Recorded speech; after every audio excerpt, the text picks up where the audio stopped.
Blast ahoy and g'day once again to ye mateys! I be your nefarious and evil DM, Josh the Pirate, and I'm back for more Homebrew Hangs.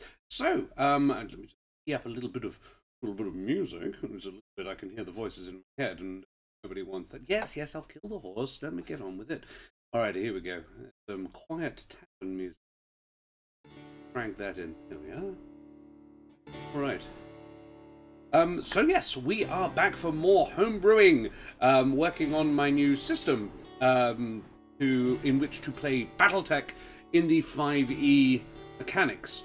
We've done quite a lot of work on it so far. This is the 5th time I've sat down and really going to go to town on this one. Say hi to everybody in chat. Hi Ardana, how are you, my dear? Good to see you.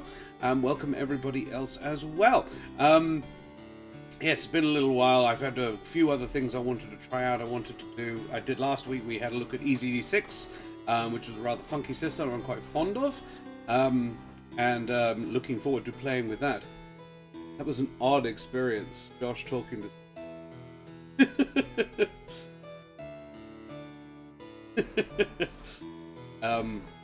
And what was I also doing? Yes. If you are into D&D and stuff like that, you can find me here on my channel, Corsair's Cove, where I run D&D and talk about D&D related things. Josh was talking to someone and there was no one else there. Yes, it can be a little weird. Other than that, you can find my face and voice on Ardana's channel on Friday evening. Not this Friday, I think, but next Friday. I'm available this Friday, Ardana. It depends on what you are up for. I can make it. Next week is better, though. But yeah, that's all of my links up in chat. And if you like the majestic voice, but you think I can stand to tone the face down a little bit, you can find me in the podcast There Be Dragons, where I play the infamous and deadly pirate Skern Felspar and his little dragon, Rosh. And I am one of the channel runners here on Corsair's Cove, and I do homebrewing and this sort of thing. Not this Friday, going to be over with Phoenix. Oh, okay, very well. Well, next Friday it is then. Works for me. What are you doing on Phoenix? That's going to be fun. I need to tune in, because I'm going to be sitting here playing Total Warhammer, so that sounds like a good evening for me. So... what else do I need to talk about? I do need to mention quickly the people of Ukraine who are having a bit of a shit time of it right now, and if you do have any spare pennies in your digital wallet, it would be wonderful if you could consider donating to the Emergency Action Appeal. They're raising money to help the people displaced by the violence in Ukraine. Next Friday we will wrap up this adventure, but Ada can easily fit in there. Ardana, if I get a couple of weeks off, that's totally fine as well. Yeah, basically, let me know when you want me, and I'll be there. And what else? Yes, that's the Emergency Action Appeal. We are proudly affiliated with Wooten Forge. The wonderful chaps at Wooten Forge have given us an affiliate link, so if you do have any pennies to splash out on some beautiful handcrafted wooden tabletop accessories like this gorgeous thing, which, if I split it in half, you can see my dice, my beautiful roll with advantage dice, mostly, actually. Yes, you can head on over there using the link in chat to check out their beautiful work as well. I'm going to be playing in Phoenix's Spelljammer Academy Year 4 one-shot on Friday. Dope. Have fun with that. Are you going to be a giant hamster? I suppose that's the only real question that's worth asking. We have some very exciting news. We have the charity event coming up in September, International Talk Like Josh the Pirate Day Marathon Charity Stream, 27 hours of D&D and other RPG games. I have begun confirming our lineup thus far. It's quite an exciting list as well. Here we go. We have, the first game will be me and some of my young students. The wonderful Nyota, the splendid Balana, and the adorable Scarlet will be joining me for a game of EZD6, which is why we had a look at it last week, so I could send them that video and say, read that, that'll probably do most of the things for you, and I'll sit you down and talk you through the rest. Then I will be DMing a second game from 10 till 2 AWST, with Kate O'Sullivan from Dungeons and Doctorates, Mike Moans, which I'm very excited about, never gotten to play with Mike Moans before, and Aaron from Wooten Forge will be joining me. Those are what I have confirmed so far. Then 2 till 6 a.m. AWST on the 19th of September. We have Tony Karlstrom coming back to guest in the DM seat with another episode of his Mutant Chronicles world. With thus far, Ardana and Des from the Eldritch Scribe are signed up for that game. Which is quite cool. It's going to be a mostly European group, I think.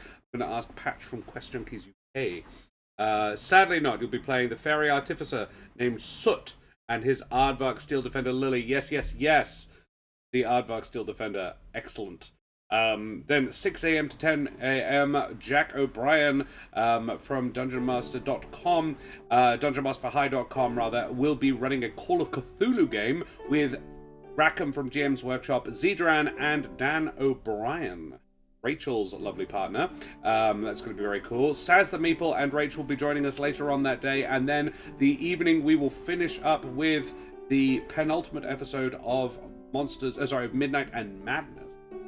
So there is an awful lot coming up in there thus far. That's what I've lined up, but I'm excited to see how much more I can cram into there. It's looking quite exciting. That was what I spent my morning figuring out. So yes, but for that, we have some incredible giveaways already sent to us by the wonderful people at Roll With Advantage. This whole box they sent us for this stuff. Chaotic Goblin, hey buddy, good to see you. We have 11 little furry sacks of dice by the wonderful people at Roll With Advantage. One of them is just one giant dice, and I'll find it for you because it's cool as. It is, yes, a lot bigger than your average D20. Look at that boy. That's sexy. I really, there are so many of these that I just want to keep. What it is, this is a snow globe with glitter in it, but it's the shape of a D20. And it's so pretty. It's a sort of dark green thing. Oh, very excited about it. What's in the red bag? I don't actually think I've looked in the red bag. Ooh, that was not expected. Green, sort of... Ooh, they're very soft edge. Look at that. Like a gelatinous cube. Mmm, delicious. Oh. We did a live unboxing yesterday. But I didn't actually get a chance to look at them all very carefully because I was showing everybody else. But they've also sent us stickers and glowy strips and this thing. This is the big one. Wow! In its own little leather case, magnetic leather case, felted on the inside down there, and these are sharp edged. They've got the same deal, the sort of glow globes, what's it called? The snow globes with glitter on the inside dice, and what to say? I would think they look like they've got grass growing in them, to be honest. That's the best way to put it. But they're extremely pretty, and the box is so nice. Lucky person, lucky donator who gets that. I'm really happy that the habit of writing things down has been ingrained in me over the last year. I have no idea what I've told who in the past week as COVID danced through my mind, sprinkling white noise on everything. Oh, my dear. My warlock got hit in the face pretty hard last session, lost a tooth, and now he has to wear braces of defense. Chaotic Goblin, you're always a treasure. So, yes, those are the exciting things. Anyway, on with the thing. On with the home brewing. So, yes, back to what I was trying to do, which is looking into homebrewing my Battletech system. Again, we're back on that. We have talked about quite a lot of things thus far. We've got...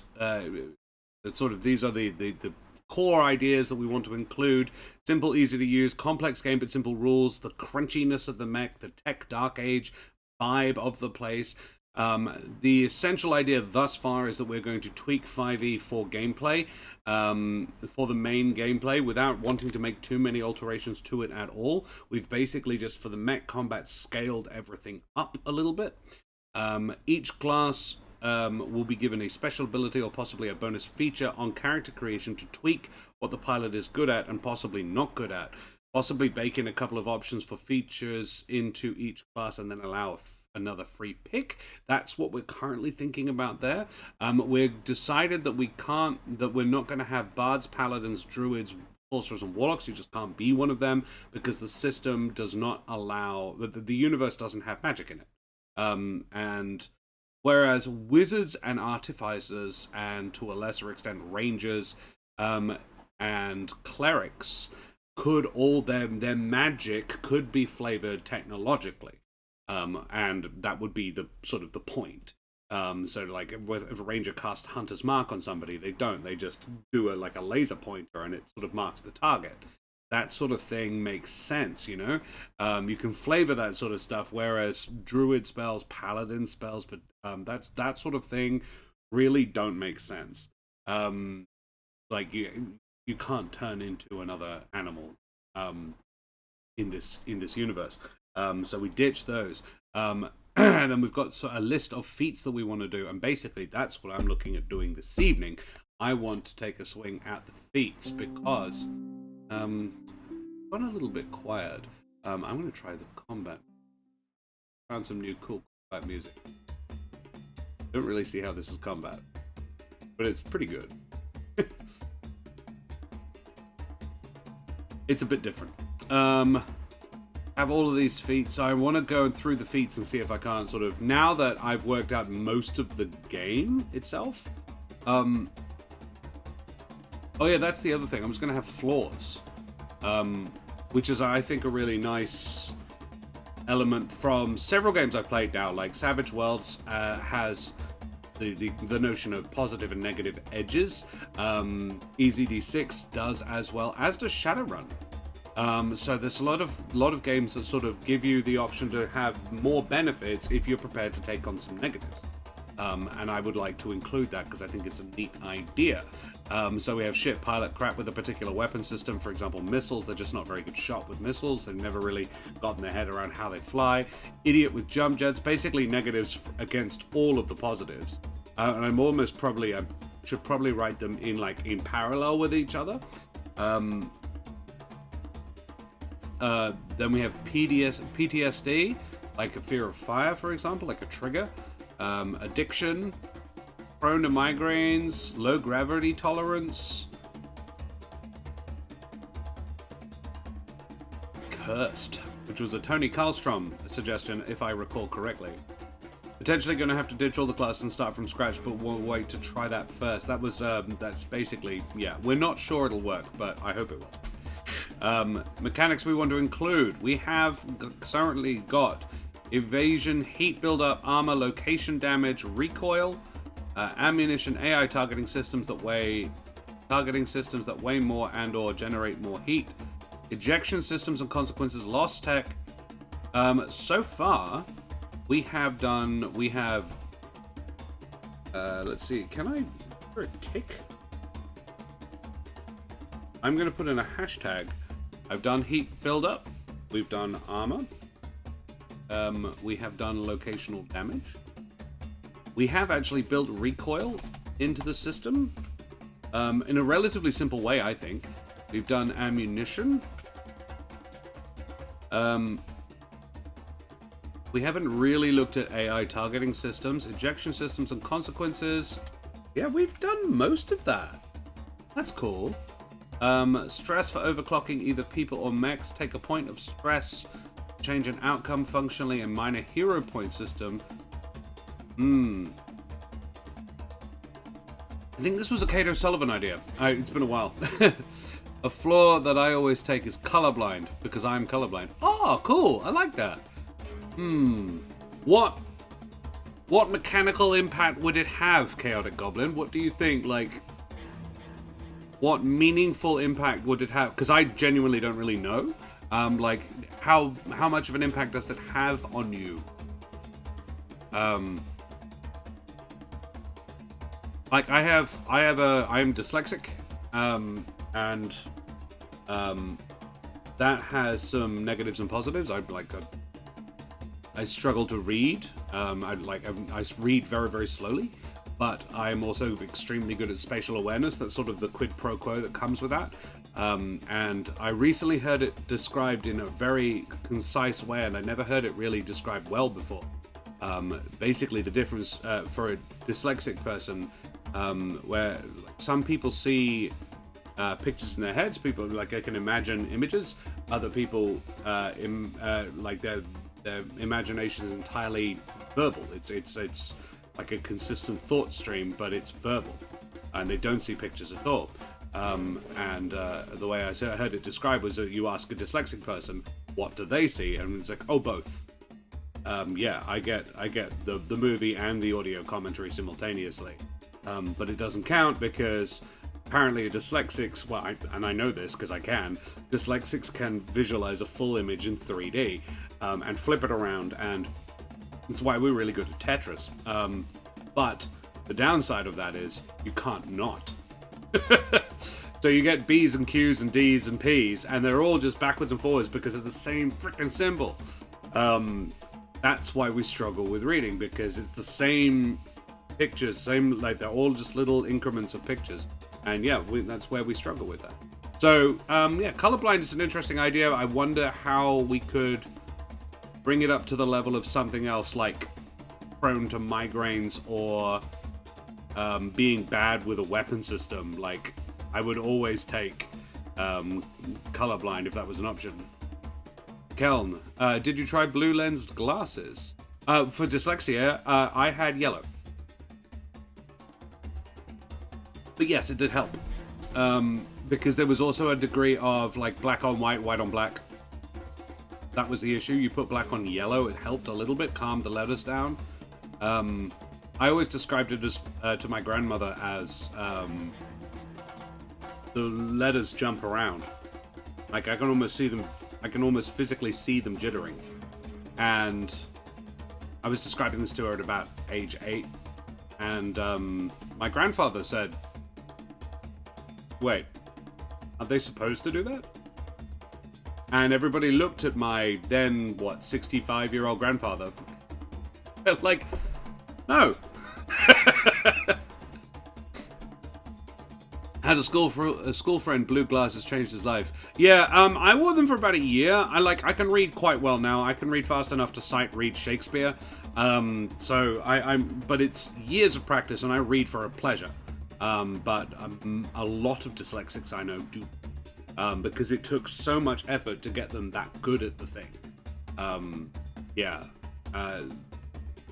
am good at one thing. I'm good at one language, but I'm very good at that language. But it took me years, and my spelling is still dog shit. I still photocopy on blue for students occasionally. Oh, hey! Hey, Kate. Nice to see you, my dear. I couldn't become a pilot because you need the color codes. Yep. I have a degree of computer science and repair, but no one will hire me because I can't tell the wire colors apart. Wow. That's shitty, Chaotic Goblin. Okay, well that's how it's impacted your life, but this is for a mech pilot. And it would be... Alright. How about they would have a negative to... They would have a negative modifier to mechanics rolls because they can't tell the color of certain... They can't be certain of the color of the wires they're playing around with. Yeah? That would be a meaningfully... I would want to pick 2 or 3 skills that they would have disadvantage with. Or a negative modifier to. I think exclusively in images and video streams, so I get a bit of not being able to turn it off. Same reason why my deduction skill just will not shut up. Yeah, because I see the connections as hex tile puzzles. Yep. Your brain is a crazy wall. Yep. Can't stop it. I know exactly the vibe, Ardana. Alrighty, I'm going to pop that in there. Colorblind. Given your discussions of thinking in 3D, could it have an impact on their depth perception? I don't know. Chaotic Goblin, does color blindness have an impact on depth perception? I don't think so. I'm pretty sure my dad is colorblind. But this is it. He never. My father only thinks in words, and he's one of the few people I know who does. But I polled my class of 12 students, and 2 of them, don't see pictures in their heads, and the others were like, "What?" And it's crazy because if it's just what you do, it's the way you perceive the universe, it's the way you think. Finding out that other people don't think in the same way is weird. Just to find out, like, and yeah, so when I found out that it was like, yeah, I knew some people couldn't see pictures in their head and some people could, and I was like, wait, are you telling me most people don't see in 3D? And they're like, yeah. And I was like, they're like, wait, you do? And I was like, yeah, I can't not. I mean, I can see 2-dimensional pictures in my head, but it's like looking at a photograph. Yeah. There is an excellent what is his name? It's an excellent Instagrammer I enjoy at the moment. Cameron. Or if I scroll across here. Oh, surprisingly not. Never mind. Yeah. Cameron posts some lovely stuff.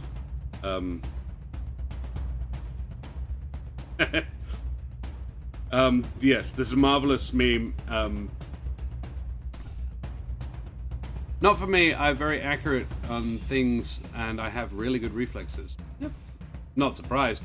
Enjoy your lurk, Kate. My partner has aphantasia, which is why I started using that. Oh, yeah. We've talked about this before, yeah. He doesn't, because aphantasia is what, you don't see pictures at all in your head, do you? Because he can't build the image in his head. Yeah. No, and that's actually exactly the same reason why I started using maps for my home game when I first started DMing, because my dad was playing and he couldn't do it either. Initially I was just like, I was basically piloting his guy in combat because dad just couldn't do it.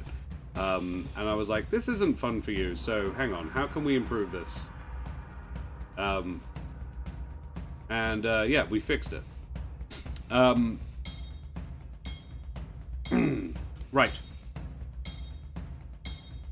Well, that's a neat trick. So I reckon, yeah.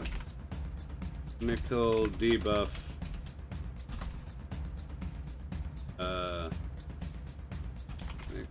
Checks. And I want one other thing. Mechanics checks. And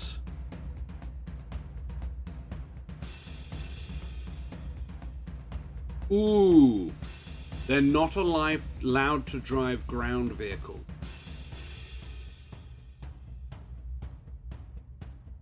Usually in game, the DMs always give me negatives on perception checks. Yeah, I don't think that would make recognizing alarms and warning more difficult. You know, a warning alarm is a warning alarm. I mean, it was like, oh, the green one or the red one. I reckon I'm gonna keep it to Chaotic Goblin sort of life experience,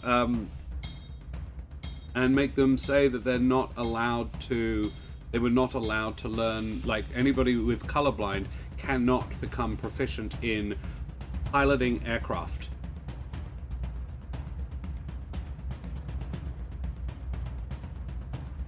For one of my tables, I also print the maps in really high contrast because one of the players is close to legally blind as you can get without actually being legally blind. Wow, that's a great idea as well. That's very cool, Ardana. I really like it when somebody goes the extra mile for that sort of, for somebody with a disability. That's very cool. I've often thought about, as in to the point of soft pitching it to a couple of places, of running D&D in nursing homes, for the sort of quite physically disabled, people who just you can't climb a mountain anymore, but you want to climb a mountain. And was like, well, let me narrate climbing a mountain for you, and you can be a dwarven bard climbing a mountain, and then when you get there, you can fight a dragon. How about that? I've always thought that would be kind of cool, and because I love I love hanging out with the very young and the very old. I adore children and old people, because I normally find they're the least restrained with what they say. Like they're always, for various reasons, they have brilliant stories to tell, either from life experience or just an unhinged imagination. And I've often thought that would be really, really. And I pitched it to I was saying I was doing some work at a nursing home, like doing some filmography for a nursing home, and I said to the general manager, I said, would you be interested in this as an idea? And they're like, maybe. Have to look into it. And they were like, let me give you, you need to contact us about this. But they put it entirely in my court, and I was far too busy to follow it up at the time. I really should. But now I'm far too busy to follow it up. So mechanical debuff for mechanics checks, and character is not allowed to gain skills in piloting aircraft or ground vehicles.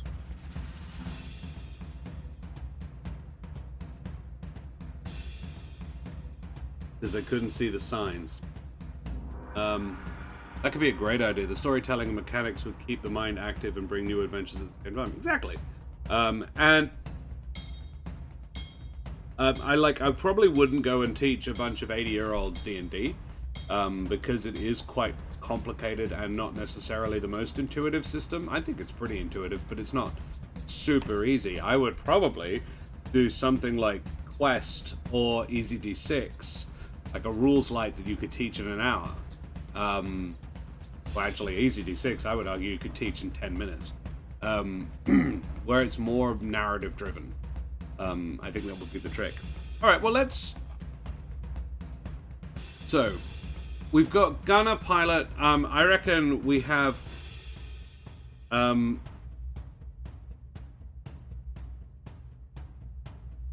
There's the gunner feat, which would give them... I think it's like...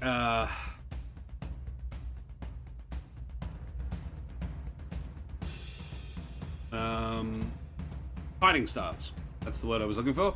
I reckon gunner is like fighting styles, and you have a particular weapon system that you're quite skilled with, like lasers or autocannons, where you gain a +2 when firing with that weapon.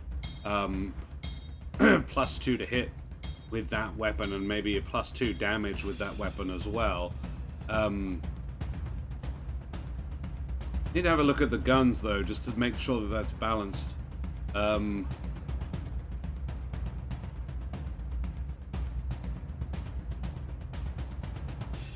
Yeah, I reckon a +2.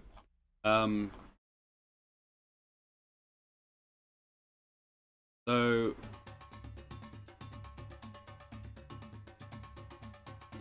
let us say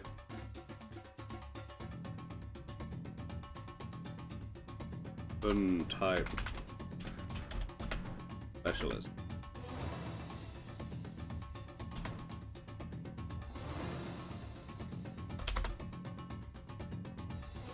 Energy weapons. Let's say energy weapons. Missiles.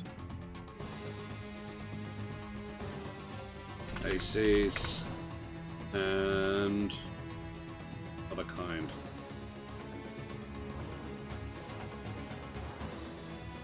Or shall we just say it's the 3 different kinds? Because canonically there are 4 different kinds of weapons. There are missiles, lasers, energy weapons, autocannons, and then there are short-ranged weapons like machine guns, flamers, and that sort of thing. But it never really made sense to me that a machine gun and a flamer, but like if you were good with a machine gun, you'd be good with a flamer. They're completely different things to fire. So I'm gonna say machine guns are part of the autocannon bracket because we don't really have flamers as a thing. I've just decided not to include them because I think they're rubbish. Got Inferno rounds.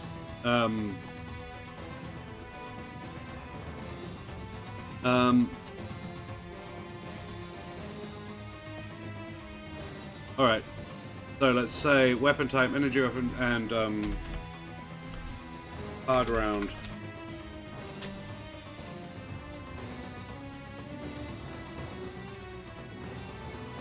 Cannon.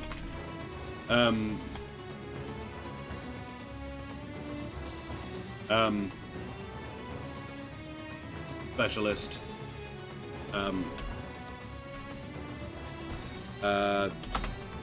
The pilot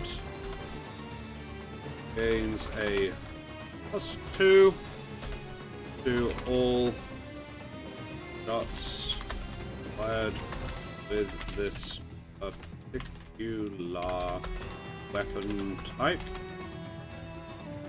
regardless of size. I don't think I want to do it with... I don't think I want to go into the different... I don't want to give it a damage bonus as well. I don't think that's necessary. I think it could very easily unbalance the damage systems that we've painstakingly worked out. We can maybe throw that in for playtesting later. Pilot. Specialist in various weight classes.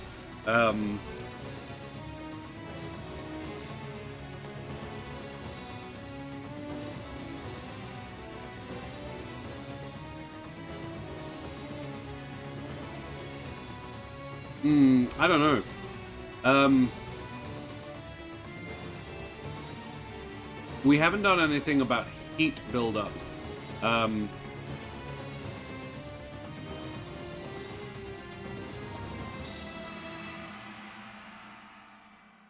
Mech. We've got the practice chassis. We've worked out the reactor system. The heat system is very complicated.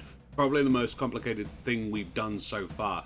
Each mech has a base level of function, a certain number of actions you can do per turn without exceeding its heat tolerances. This would be roughly equivalent to moving at its maximum speed and firing 2 weapon systems. Adding additional heat sinks for 1 ton apiece adds an additional action point.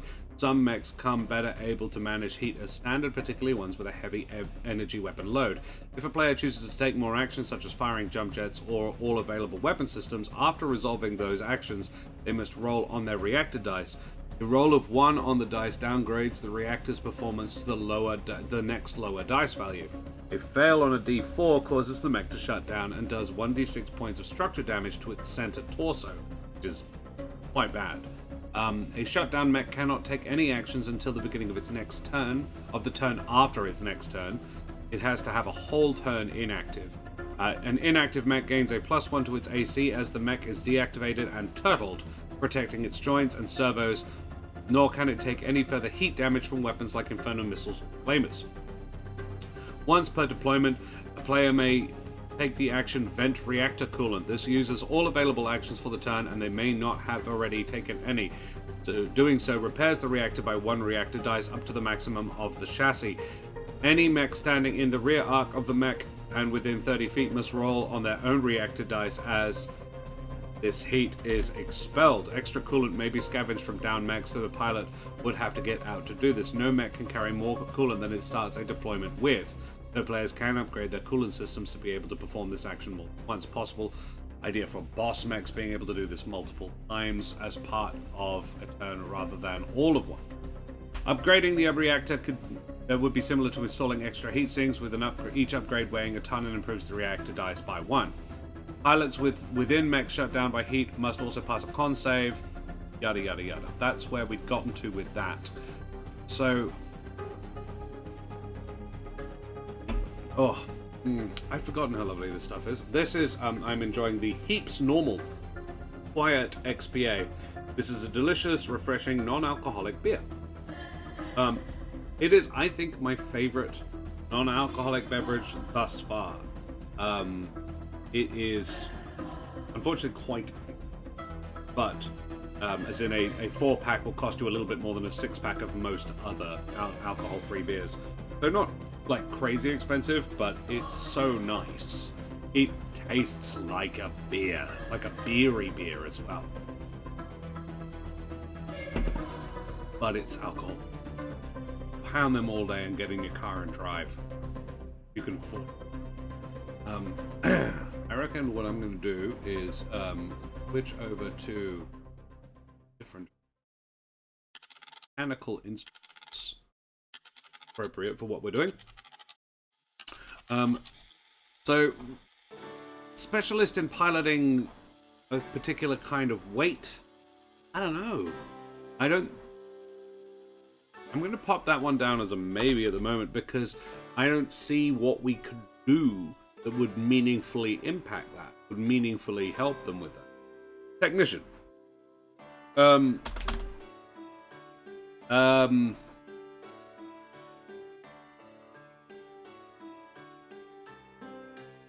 Defensive warrior. Yeah, what would a technician do? Technicians would be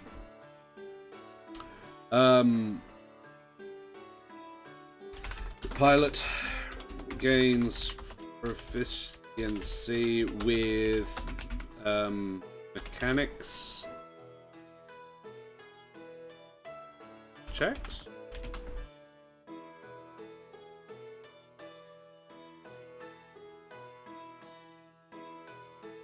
With mechanics checks.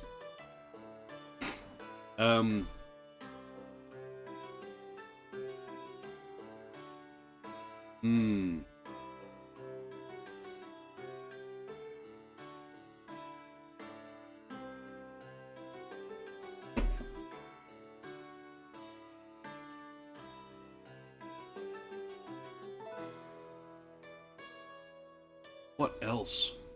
I want to give it something else. Otherwise, you could just take proficiency in mechanics, and that would be that.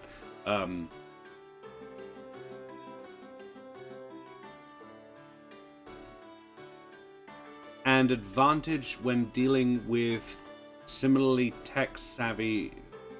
Yeah, alright. And advantage on charisma checks to similarly tech-savvy people. Like, you know, they know the lingo, they know the tech talk, so they can talk to an assistant tech or a mech tech and knowledgeably about this thing, and you know, they would be able to. Yeah, I like that. Defensive warrior.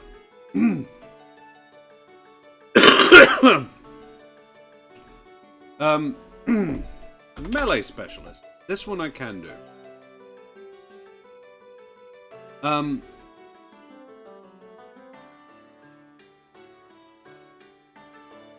Oh, that could be pretty cool.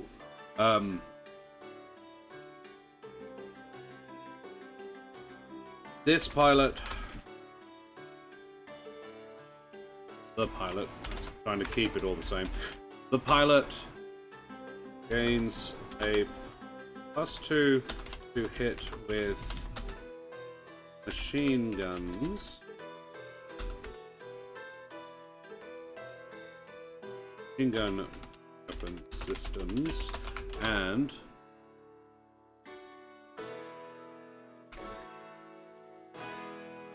weapons, and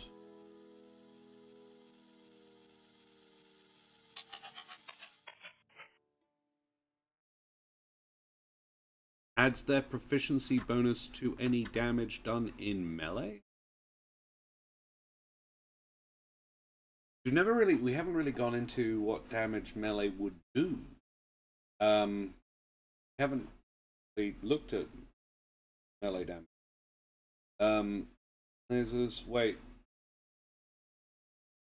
Melee damage. Range is only 30 feet and does 1 point of damage for every 10 tons. Rounding up that the mech weighs. So you'd be looking at a maximum of 10 points of damage. Adding proficiency could crank that up by another 6. I think that's a pretty decent bonus. But not to the point of being overpowered, because being in melee is dangerous. Like, more so than most others. And adds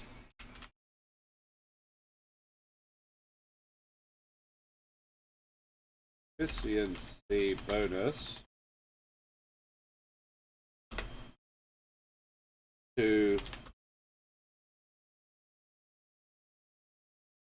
melee damage.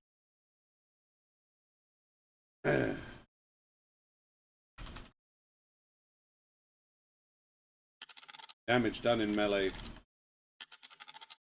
Sounds better, doesn't it? Done in melee and from death from above.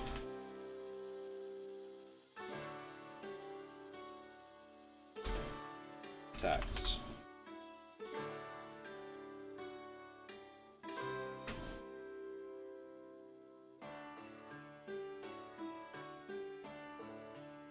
Which means you can have double and... Ooh, that would be cool as well. If you had defensive melee specialist and hard round cannon specialist, you could get a +4 to hit with machine gun.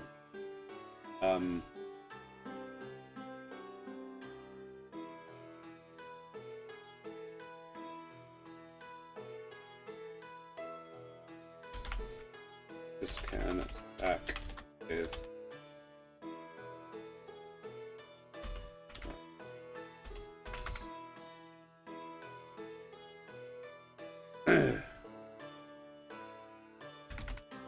also add... There you go. Be there, isn't it? Jump jet specialist. Comms tech, sensor tech, mechanic, drive systems tech for electrical systems.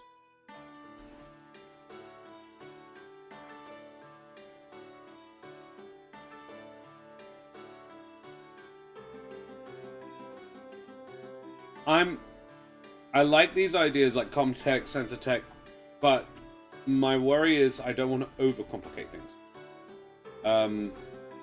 Anti-air, anti-infantry, anti-tank. I would view them as like secondary skills. Because every mech pilot, their primary mission a lot of the time is hunting up mechs. Like very few mechs are designed as not as a platform for hunting. Only the small ones, but even really are a thing. Like there's a couple of larger ones that are good at hunting planes, and some of the light stuff, like a Locust, for example, is an anti-infantry mech. It feels just like a real dick move to take a mech against infantry, even a small one.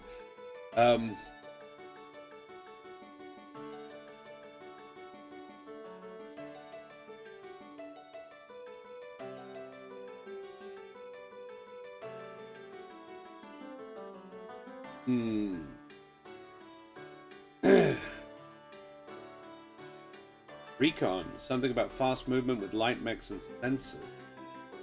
I think we need to figure out movement, you know? I don't think I've done it, and I think a lot of this is going to come down to movement. Because we haven't said very much about it. Basically, we've said that each mech has just a movement.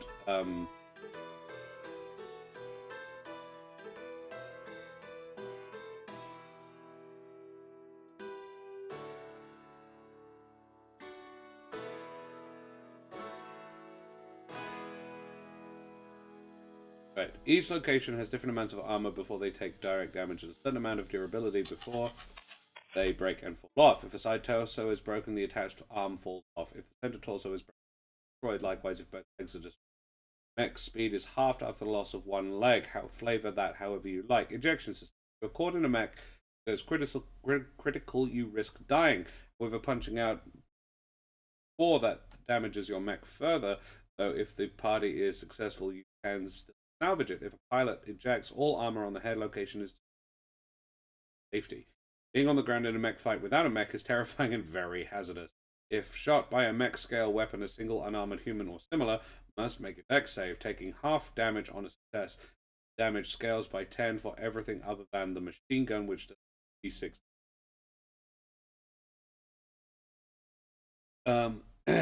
Yeah. So even a barbarian would get absolutely.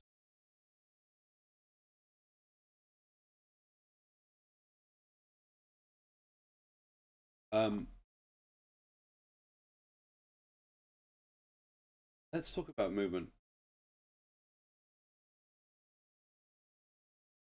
Each excess damage on the limb is discarded as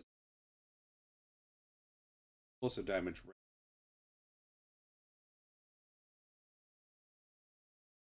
That's let's talk. That was probably a reason. Like different. Movement.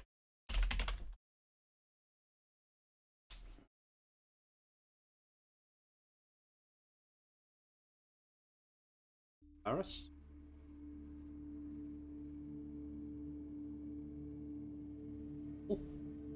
Movement. I don't think it needs to be super complicated, but I reckon like your movement can add to your AC.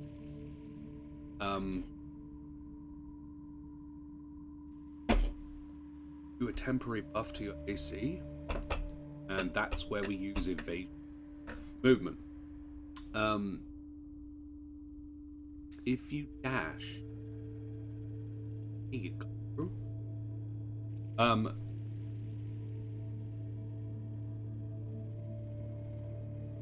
each mech has a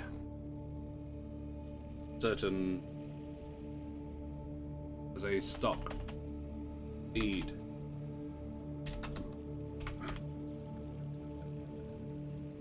Speed dated by engine and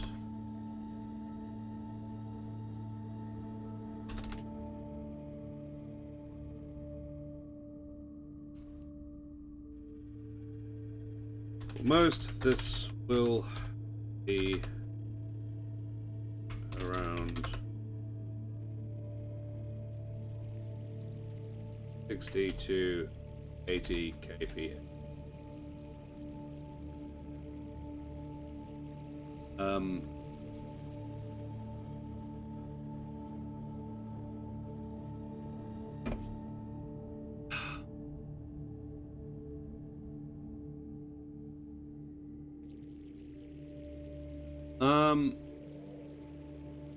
Yeah. Some of the big stuff moves slower at like 50. The slowest one in the universe that I'm aware of is a 48k an hour behemoth called the Annihilator.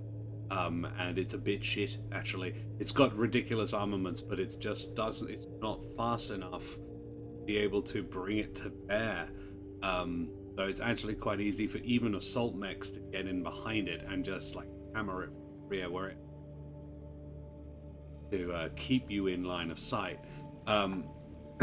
Its engine and weight. Most of this, for most, this will be around 60 to 80 kph.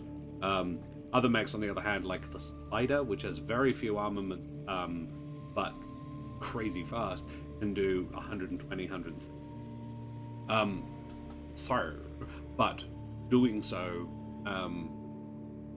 costs it a lot. Like it has very low armor and very low weaponry. Like Spider has a pair of medium. That's it. Which aren't awful, just in terms of damage output. But coupled with the fact that it's a paper thin armor, you don't want to get hit because you're losing bits almost as soon as you take a hit.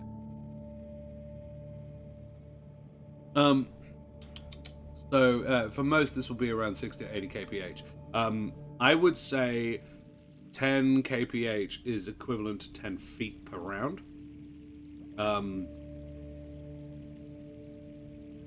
Because we're doing this in sort of zones. It is equivalent to 30 feet. That's it. 10 kph is equivalent to 30 feet. It's 30 feet. Each square, we are considering each square to be 30 feet rather than 5 feet. This game is basically, we just scaled everything up by a factor of so 60 kph would be, I think every 10 feet is a square. So 60 kph would be 30 feet around, essentially. Would be, 6 hexes, or squares. That track. So each 10 is 5 feet, is the ratio we're going for. So 80 kph would be 40 feet around, for a human-sized character. I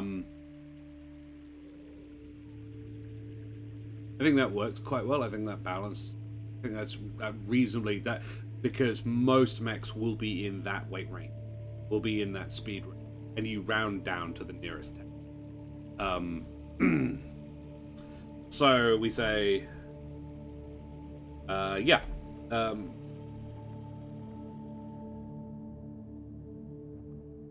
For purposes of relating distance,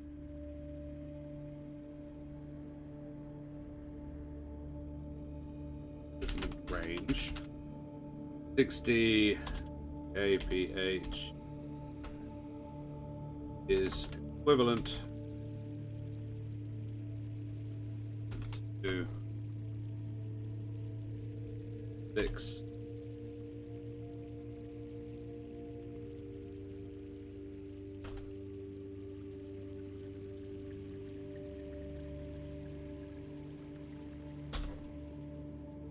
6 squares of movement.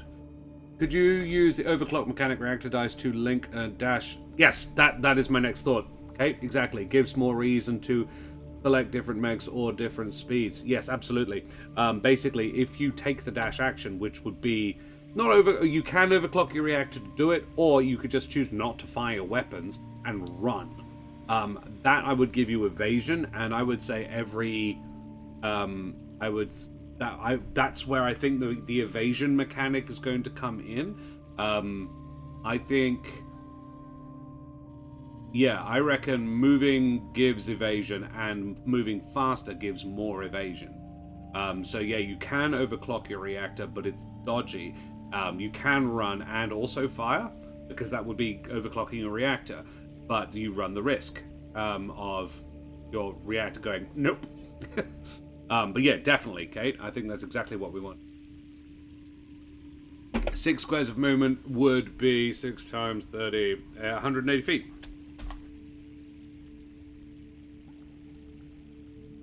In game.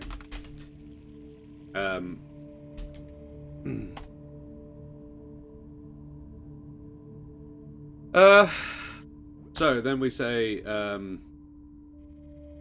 I reckon a minimum speed, like a minimum distance traveled, doesn't give you evasion, though. So I reckon the first 50 feet of movement, sorry, the first 5 squares, or the first, if you're only capable of 50 kph, I just don't think you're hard to hit. So you just don't get evasion. So evasion starts stacking on things after that, adding a temporary AC, a temporary bonus to that armor class of +1 for every evasion point you have over the first, over your initial speed, essentially. So we say, yeah, let's say evasion.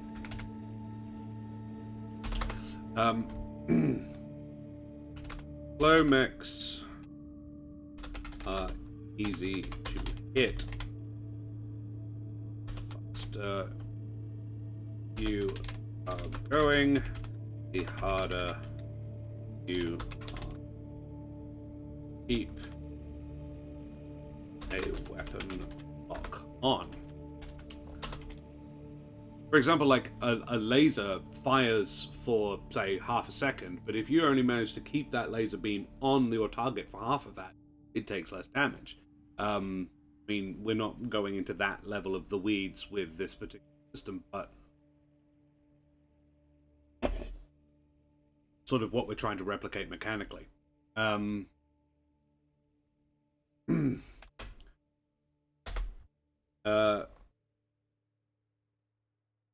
For every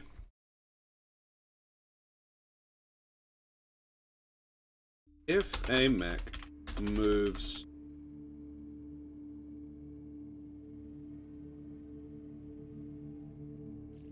more than 150 feet, which is 5 squares, or 50 kph, in a round, it starts racking up evasion which add to its armor class. I almost want to call it something else because our armor is something totally different in this instance. The AC, the difficulty to hit, it would almost be the DH, I would call it. Feat option, moving targets, gives you more likely. Yes, like that. Moving targets.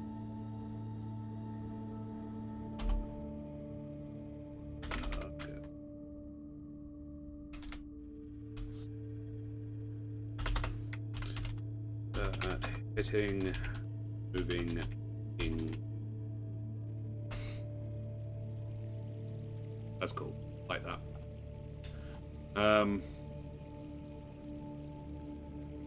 We're getting back into that whole, you know, what do I build first? Like, okay, well, I want to have some shoes, so I'm going to need to kill an animal so I can harvest it for leather, and I'm going to, also to kill an animal, I'm going to need a knife, and I'm going to have to build myself a forge, and for that I'm going to need a pickaxe or something simple that I can use for a pickaxe for that. And you know, just like everything, where do you start? Realizing like I can't do that until I figured out how that works. Starts racking up evasion points, and I'm thinking you get one for every volcanoes dos. Multitasking, yeah. That's the problem. I'm thinking every 20 kph. That's just what I'm thinking in. So sort of 50, 70, 90. Well, that's funky. I don't like that. If you're moving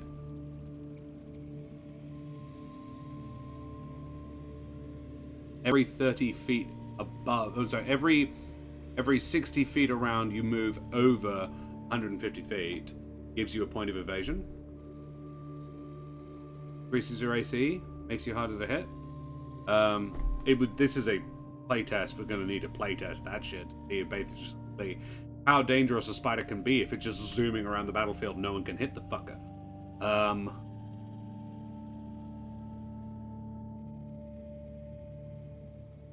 Because your evasion, I almost would call it an evasion, adds to your evasion. So rather than having a base AC, because mechs have base armor, but that's armor, so your AC would actually be your evasion skill. Your evasion, your base evasion would be, I don't know, 10 plus your dex, 10 plus your piloting skill modifier, which is a dex skill.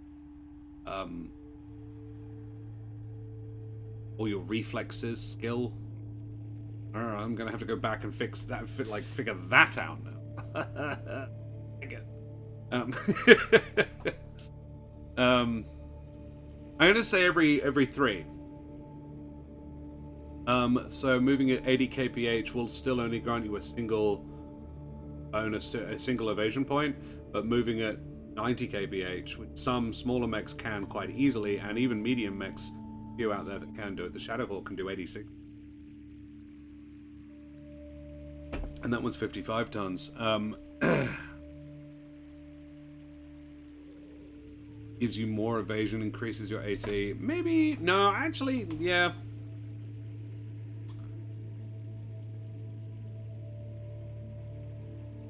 Let's do it in 20s. I reckon let's do it in 20s. Because that gives people more of an impetus to run. And keep running and dodging. Duck, dodge, dive, dip, and duck. Dive. You can dodge a mech, you can dodge a ball. Start racking up those evasion points. So,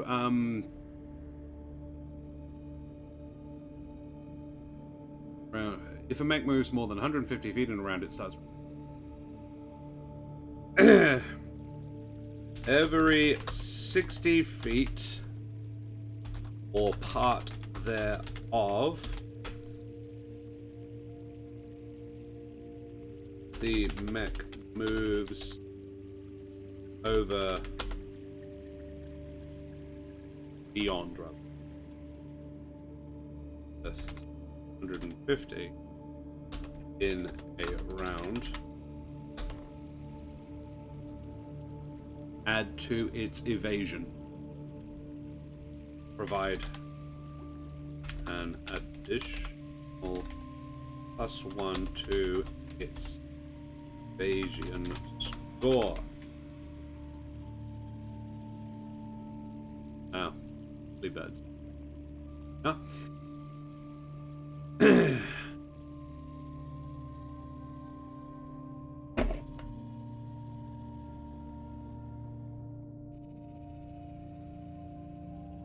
I don't mind that.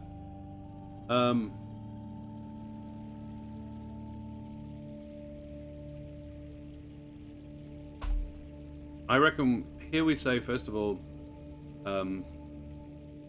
your evasion is your ability to dodge or tank incoming fire. Ooh, I've just had an idea. Is your ability to dodge or tank incoming.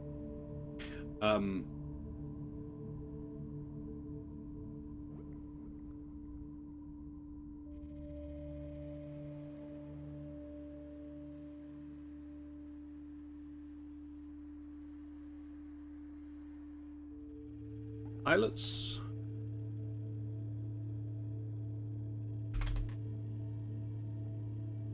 May select their dex on or int skills. May choose from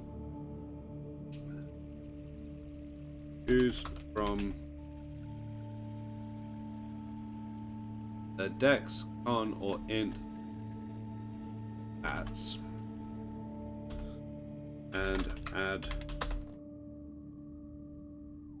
modify.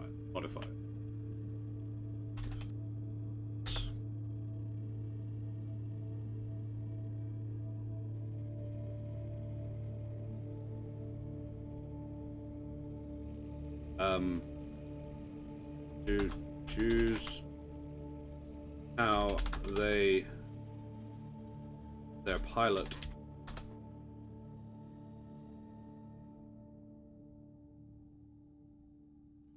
dex, con, or intelligence modifiers. Choose how their pilot goes about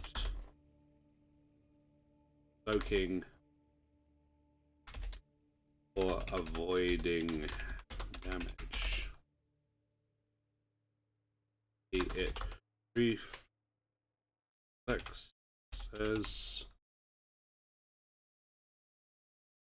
combat awareness or grit.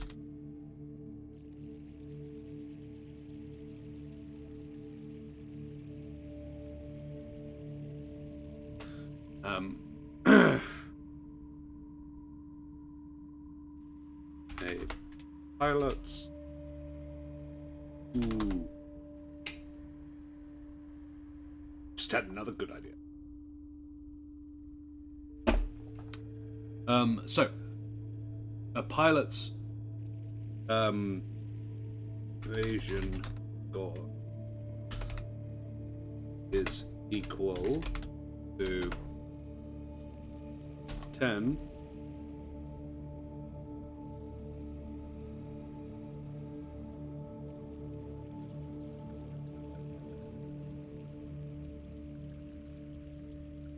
their max evade or plus their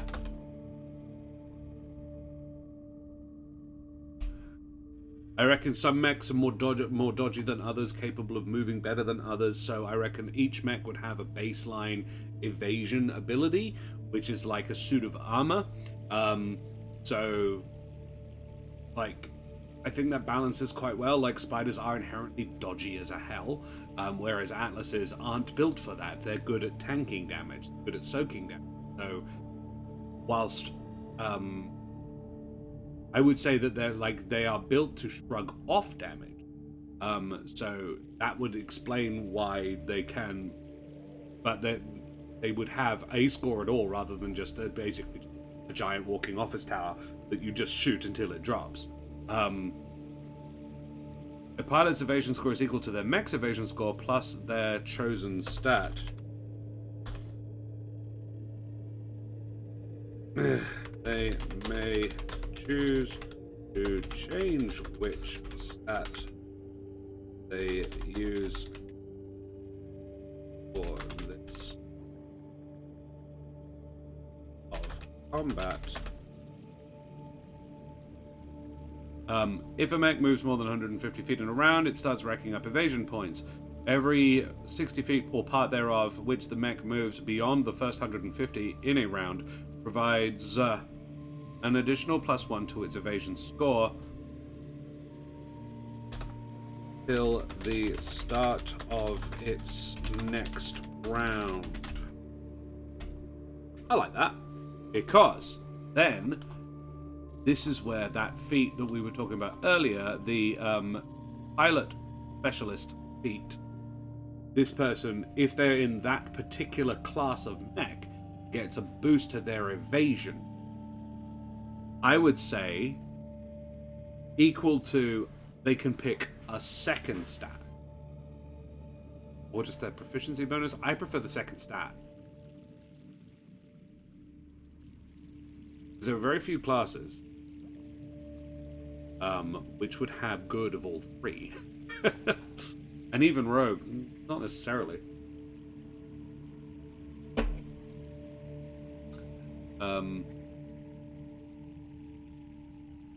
Let us say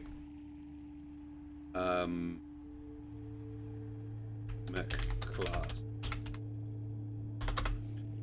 light, heavy, all specialist.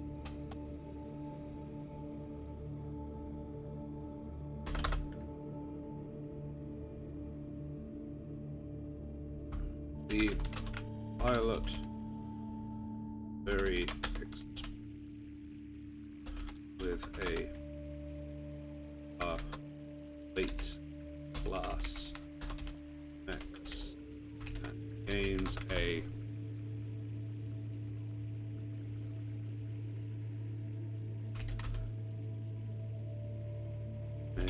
add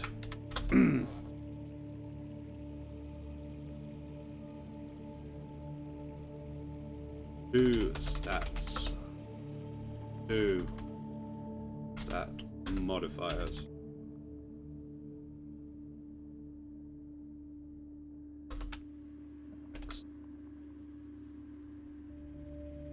In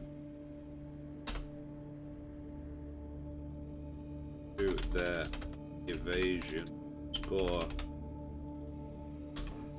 rather than 1 when piloting mechs in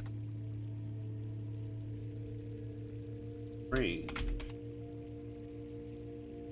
I think I like that. I like that a lot. This is the trick. This is why you have to go constantly bounce back around. I think that works well. Evasion. Now looked at evasion.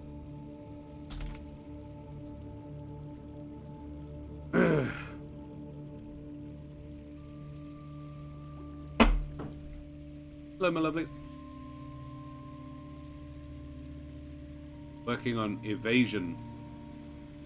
Because, you know, these things are moving at, some of them up to 150 kilometers an hour. It might be quite difficult to hit them. How much of that cake is left? Is it any? Always do that. Because so do I. Probably gone a bit hard and stale. Cake? Yeah, unfortunately there is cake, Adana. But you're on the wrong side of the world to have it. I made a potato cake. about a week ago now. There's B. Dylan Hollis, excellent TikToker and now YouTuber as well, and he did a how-to from an old potato cake recipe. Basically, it's a cake with potato in it, and it's delicious. I was like, I'll give it a go. And it's a chocolate potato cake, and I would Google it. Hang on, potato cake.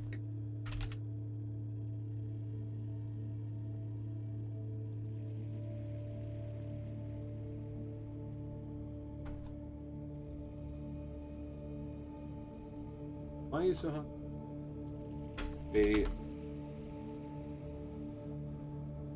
That's the one. A chocolate potato cake! That's the short one.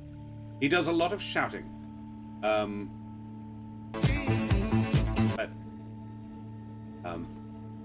Pop it in chat, because it's great. He's amazing. I tried the cold oven cake, and it's divine.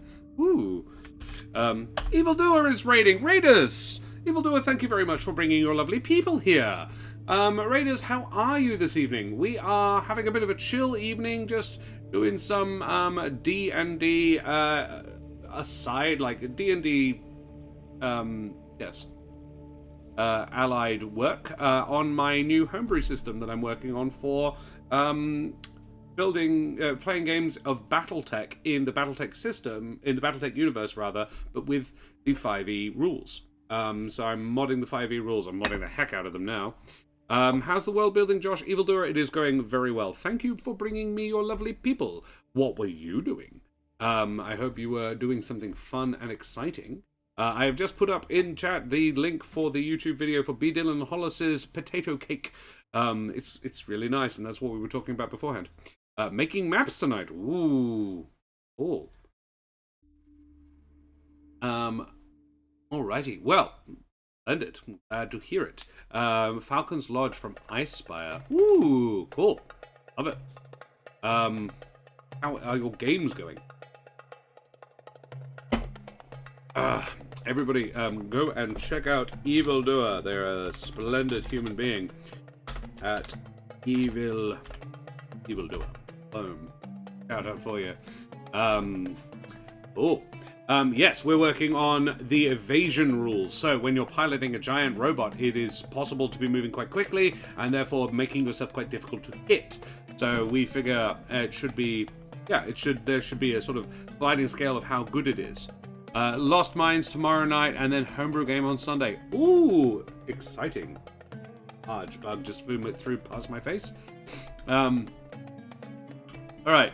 So rather than having an armor class for piloting these things, which we've decided doesn't make a huge amount of sense, particularly as these things are covered in armor, that slowly it's basically like ablative armor.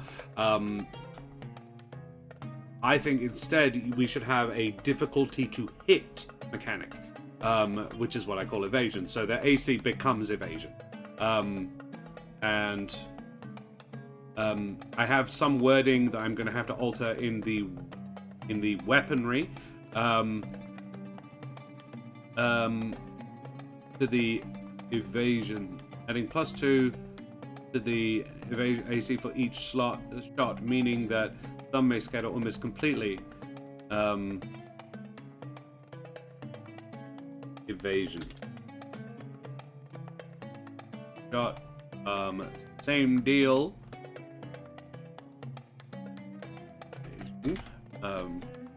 For the LRMs. Pardon me. Lasers don't have an evasion penalty, neither do PPCs. Autocannons, however, do. Suffer a -1 to hit modifier, firing them on successive rounds. This increases further by 1 for each consecutive round. This stacks.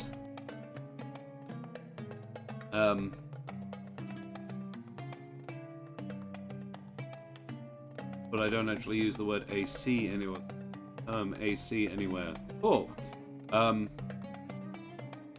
So, now we're talking about our practice chassis. We need to make a few other basic things, sort of statements about them. We've got our reactor dice will be a d6, which is a mechanic we borrowed from the Mecha Hack, which is quite a neat little system, but I think a little simple for what I want to do with it. If you wanted to play Gundam, perfect. But the Battletech system, the Battletech universe is very deep. Battletech is MechWarrior, for those who are unaware. So any MechWarrior games you've played, that's in the Battletech universe, which is a very deep and broad system, and there are some excellent YouTube lore videos. I highly recommend the Black Pants Legion. Tex of the Black Pants Legion particularly. He's very, very funny, and yeah, really good lore videos. Yeah, we've got the reactor dice on a Centurion, which is a pretty stock standard mech, a 50-ton medium mech, which is pretty decent armor on its torso. It comes with a fairly good selection of weaponry, an AC-10, a pair of medium lasers, and an LRM-10, so a long-range missile 10 and an autocannon 10, which is so it can dish out a fair amount of punishment at various ranges. It can soak a fair amount of heat. It can soak up quite a bit of heat as well. The design is quite effective. It's quite fast. I believe its top speed is about the 60 kph mark. I'm going to look it up because we are using the universe cannon for this. So Centurion,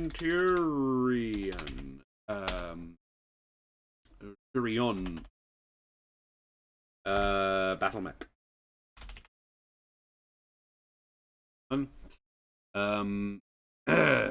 Frontline combat.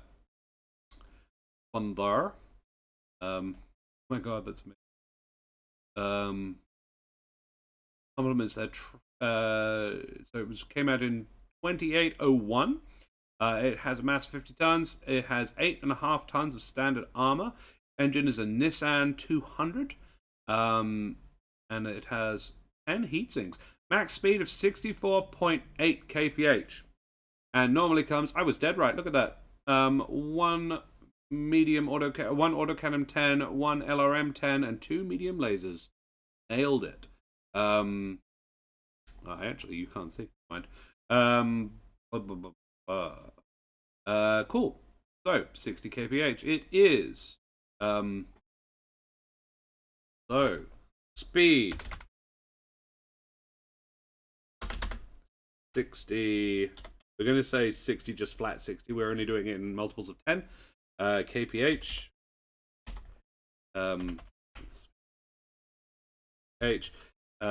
Which is equal to 180 feet.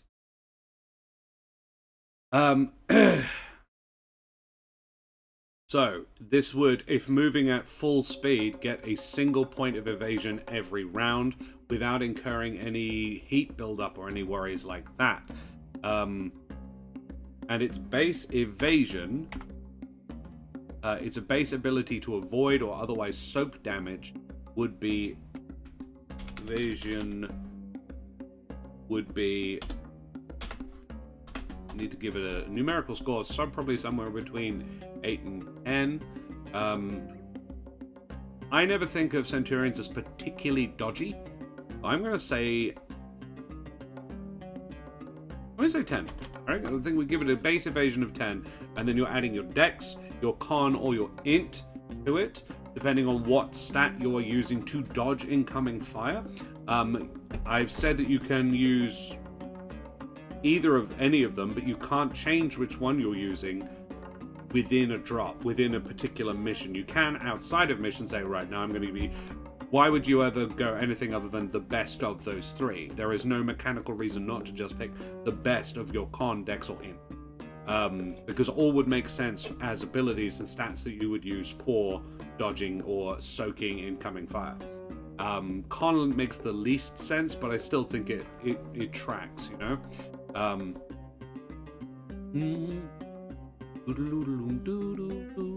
Because con is like soaking damage rather than dodging it. So evasion is a base 10. Okay.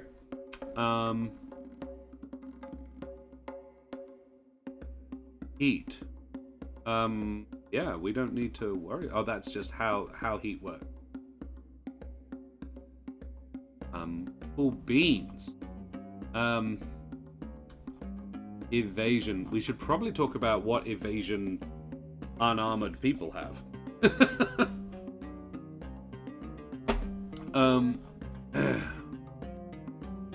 We've ticked almost all the boxes now. Occasional damage, recoil, ammunition, AI targeting systems that weigh more, cost more. That goes into the realm of lost tech. That's all we haven't really talked about. Cool. Heat buildup.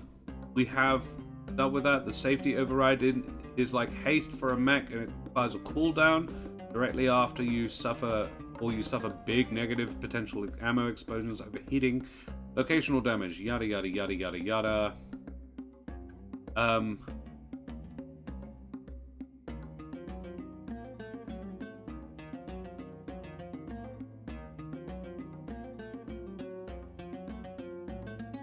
Have I said something about ammunition cooking off?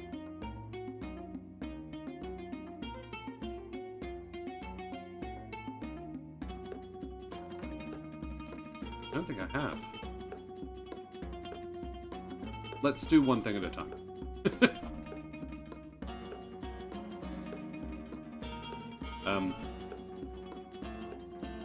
They choose to change the stat where they use outside of combat. Outside of the cockpit.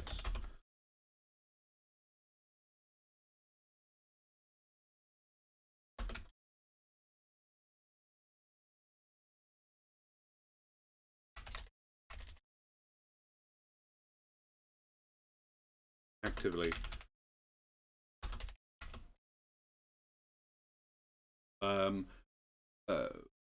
That they use for this as part of a long rest. Simplest way to put it, I think. If a moving has +1 to its evasion score till the start of its next round. Because Kate was saying something. Moving target. Is the overclock? Yes. So I think the next thing we need to talk about is actions. What actions can you actually make? And how many actions you get per turn? Because we've implied that each mech has a base level function, a certain number of actions you can do per turn without exceeding tolerances. So you would almost have to have that as part of the build of each mech. This mech can do 3 things a turn, move up to its 2 weapon systems. Each weapon system, like that's just for heat management. So it can't fire all 4 weapon systems, 2 lasers, its AC-10, and its long-range missiles at one time.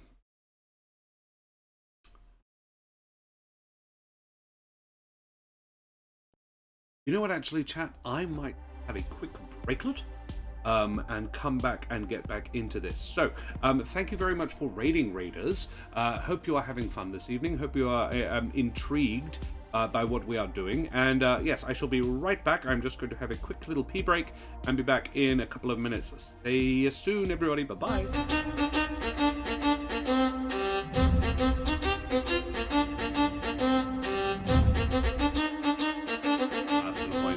I'll be back for more home brewing. So, I decided while I was breaking, I was like, I need to have a think about what I want to do next. And I was like, hey, I was supposed to be doing feats. Let's do feats. So, I'm going to now look at the various feats that I want to include as part of this system. I'm thinking at the moment to have major feats and minor feats, which is something that the Savage Worlds system does. And I think it's quite a good idea. They call them edges, but they're functionally the same thing. And they cost a different amount. And taking negative feats, flaws, or in the case it's edges and hindrances, I think. No, it's definitely not. But yeah, like negative feats, flaws. I think they actually are called flaws. So yeah, the flaws. Taking a minor flaw allows you to take a second minor edge. And taking a major flaw allows you to take a second major edge. Everybody gets 1 for free. I'm thinking you get a major feat and a minor feat as part of character creation. Some classes would get one baked into the class, or almost like we have a feat that is baked into each class. So like you're a barbarian, you get defensive warrior as just that's comes as part of your build. Level 1, you get defensive warrior, the defensive warrior. And then you can select more as you level up, or as you're taking armor, you can take an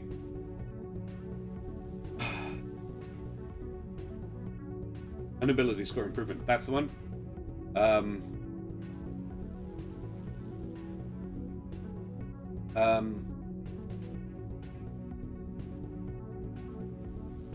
We are that anymore.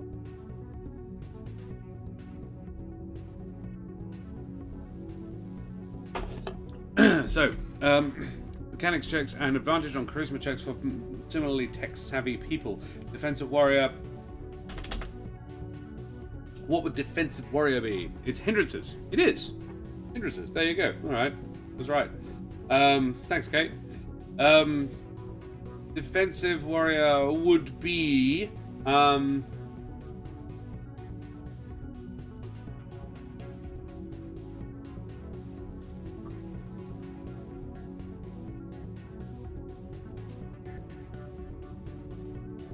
Ooh.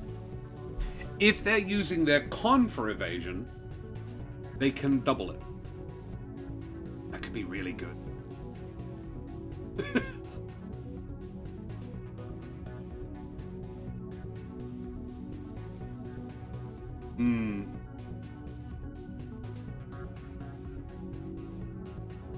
They're using their con for evasion and they have no evasion from movement.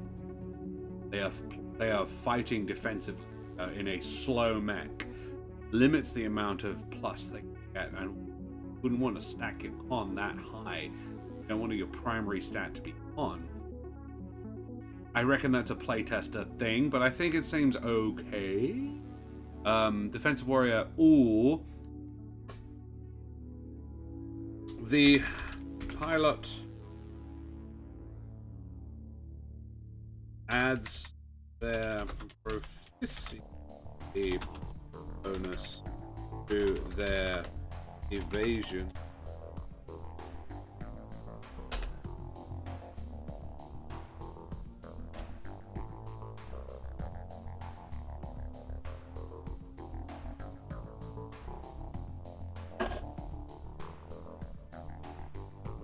Yeah, the pilot adds their proficiency bonus to their evasion score.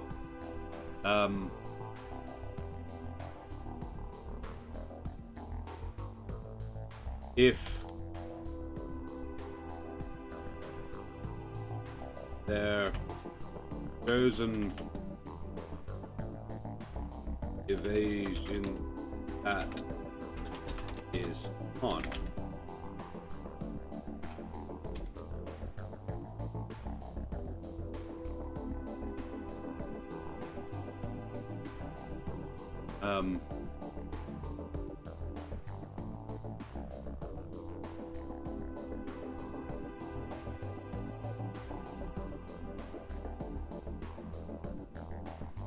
No, actually,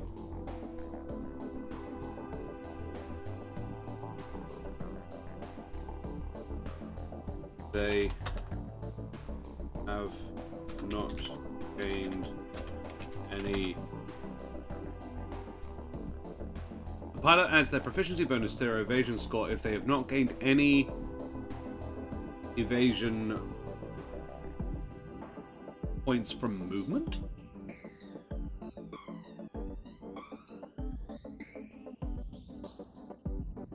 Things I just do not see. If they have not gained any evasion points on movement,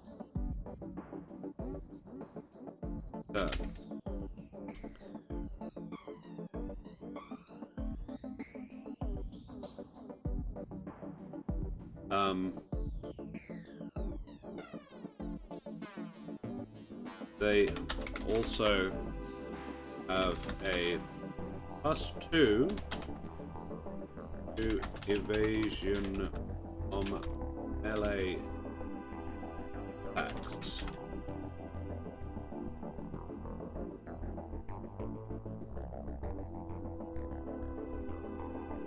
What do we think? The pilot adds their proficiency bonus to their evasion score if they have not gained any evasion points from movement this turn. Basically, you would want this if you're piloting if you're intending on piloting mostly heavy mechs, because they don't tend to move much more than 60 feet a turn anyway. 60 kph. So as long as you keep your speed below 50 kph, you can use your defensive warrior trait to buff your evasion by your proficiency bonus. And plus 2 evasion from melee attacks. I kind of like that. I think that's good. I don't hate it. Melee specialist. Pilot gains a +2 to hit with machine gun weapon systems. This can stack with hard round specialist. They also add their proficiency bonus to damage done in melee and from death from above's attacks. Jump jet specialist. I think this would also relate to evasion.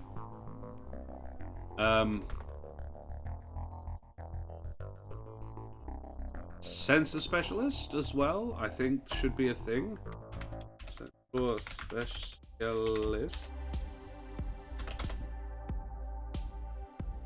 I think these are like minor ones.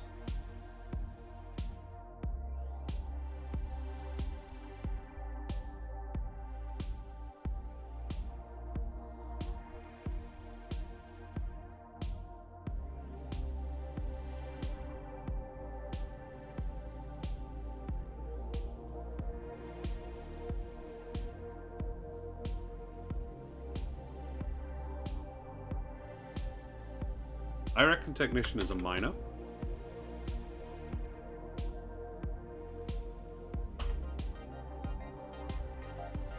The sensor specialist. And I reckon these are all like you gain proficiency in something. Recon specialist.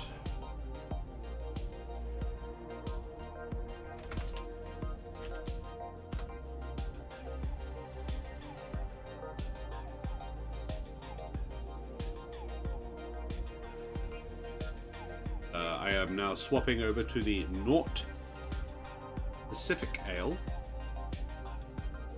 Again, non-alcoholic. And these are brewed non-alcoholic. This isn't one of those less than 0.5%. This is a true 0 alcohol. And again, really quite pleasant. It's quite citrusy. I'm really liking it. I've discovered that my local Dan Murphy's has a lot of them, so I'm working my way through their selection. Like,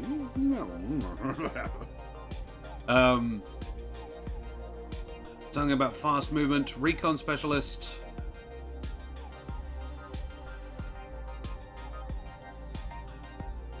Ooh.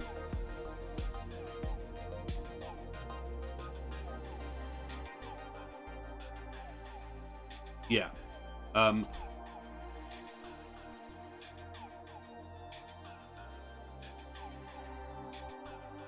Right. Let's talk about jump jets. Ability to use them. I think we need to have a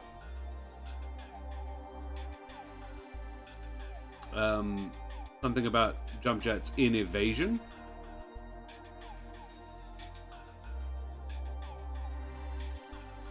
A mech.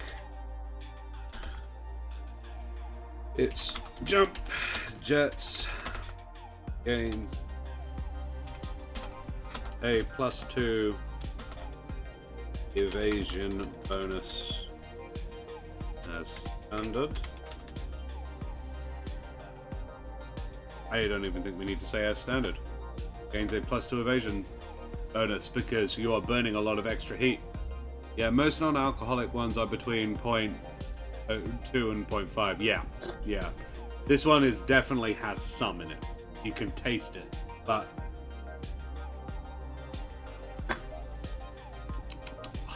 nice, fucking nice.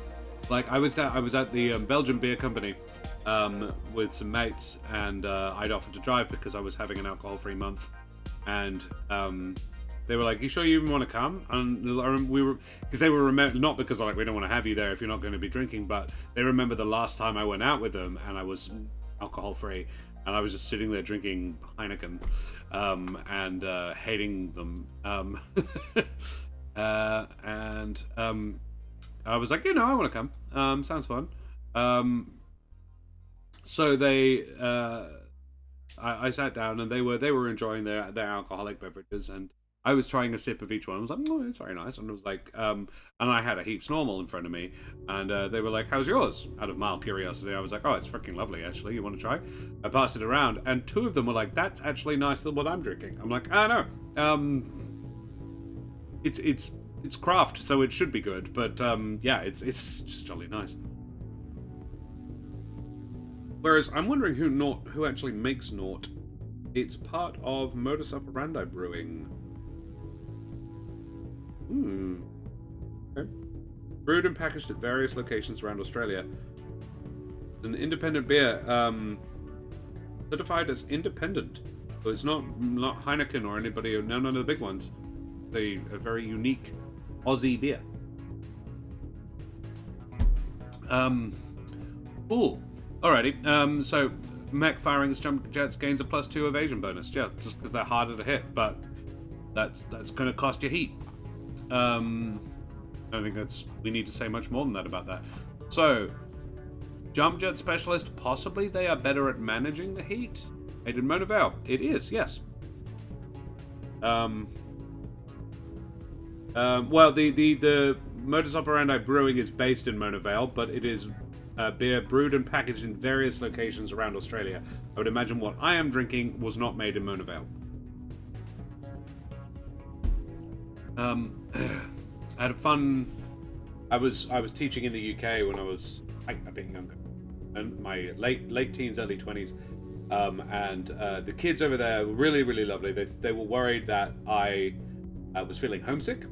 Really cute of them. They were like, "Oh, you must be missing Australia," because I'm in that, and I think I still am in that weird place where to an Aussie I sound like a Brit, but to a Brit I sound like an Aussie. I've picked up enough of the language and enough of the accent, but not enough to definitely pass as an Aussie to an Aussie. I'd be interested to see what people who aren't from either country think I sound like. But yeah, they all thought I was an Aussie, despite having only lived here at that point for about 4 years. I was like, I'm about as Australian as the beer they gave me, which was really cute. They bought me a 6-pack of Foster's, which, and this is true, no one in Australia drinks. I'm not actually sure I would even go to acquire Foster's. Believe you can get it in Melbourne, but I've seen it on tap in fewer than 3 bars in Perth, I think I saw it at the Paddy. At the Paddington Ale House, I think. But yeah, just not very many places stock it, and Aussies don't love it. It's this weird thing. I'm not actually certain where everybody got the idea that we do. But it was really cute because they bought this for me, and like Foster's is very popular in the UK. You can get Foster's in most pubs, and if you do, it's quite nice. I don't mind Foster's over there. Just like Budweiser, I don't mind Budweiser in the UK. Tried it in the US. Australian Budweiser? Foul. But British Budweiser, or Welsh Budweiser, is where I was drinking a lot of Bud. Very, very nice. Very pleasant. But yeah, I grew up in Reading, down the road from the largest Foster's brewery in the world. This massive building that brews Foster's, and it was just up the road from me in Reading. So most of the British Foster's is brewed in Reading. And they gave me this bottle. They gave me these 6 bottles, and they were like, "Here you go, and just in case you were feeling homesick." And we're like, "Oh, that's so sweet of you. That's really lovely." And it was like, amusingly, I am not missing Reading. And they're like, "No, we're meaning Australia." And I was like, "Oh, no, I understand that, but this was made in Reading, as was I. So that kind of works." So Jump jet specialist. What should we do? What should we give them for that? I don't foresee... Like, if you have jump jets, you've got to try and use them, right? I reckon if you're a jump jet specialist, you'd be sacrificing the ability to do... Like, sacrificing another minor ability to be a jump jet specialist. I don't want it to be all about evasion, though, so... Because jump jets give you a basic evasion bonus anyway.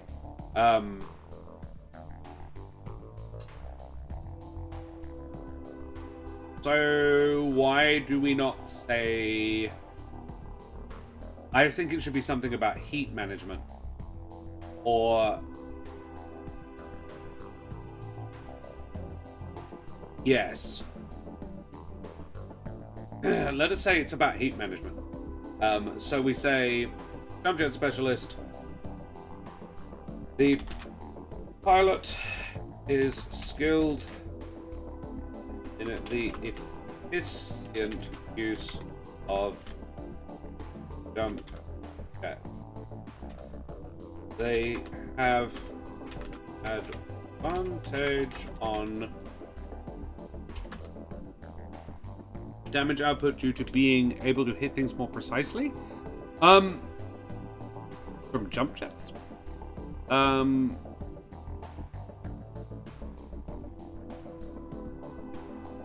I reckon yes, because there is a special mechanic called Death from Above, which I haven't talked about yet. But yeah, if you can jump and you land on somebody, you can break them, you can crush them. It's Death from Above attack. So I would say they would have advantage on...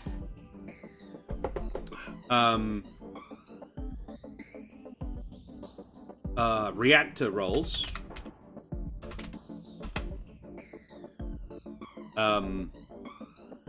Incurred from overclocking and jumping.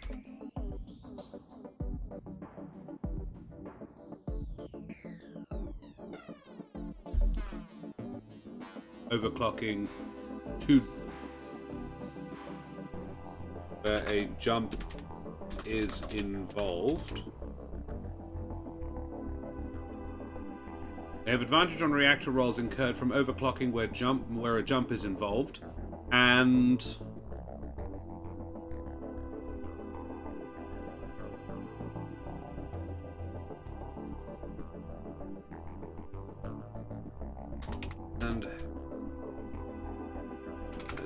additionally, they have a +2 to hit with Death from Above attacks.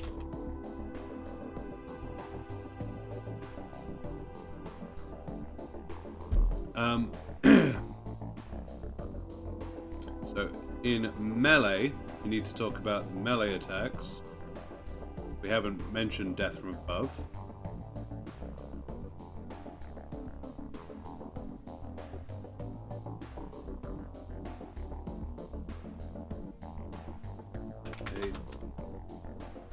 Death from Above attack.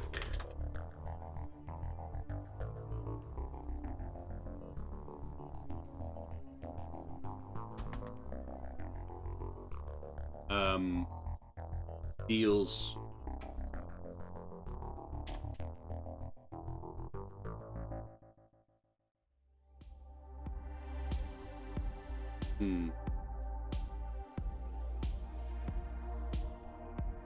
I reckon 3 points of damage for every 20 times.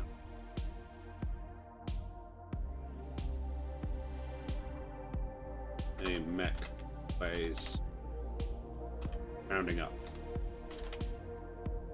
So if, say, a 45-ton mech, ooh, that's good. If you, for a 45-ton mech, that are not many. If a 45-ton mech jumps on you, that would be 9 points of damage. Whereas if a 40-ton mech jumps on you, it's only 6. Whereas if they just punched you, it would be 4. Or 5 in the case of the 45-tonner. I think that's pretty balanced. Because the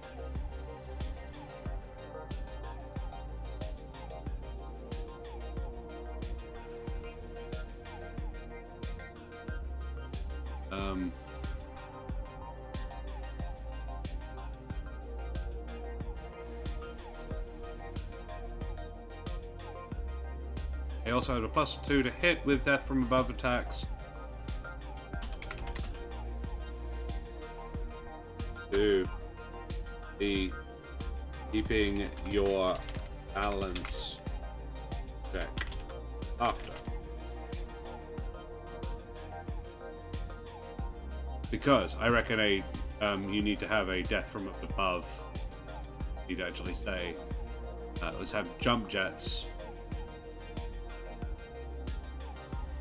Where would we put jump jets? Movement? Yeah.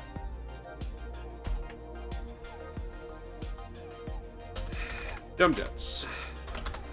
Some mechs, equipped with jump jet.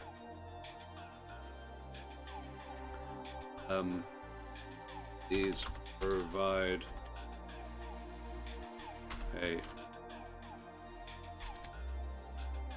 an alternative movement style and can be with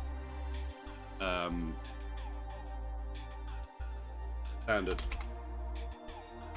locomotion, and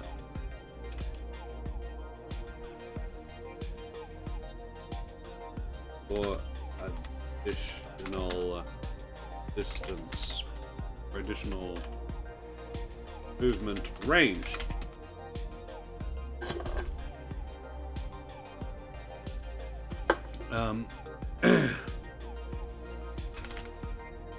Each mech will have each mech chassis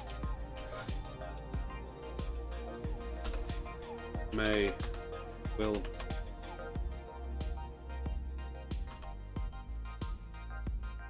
have a stock jump.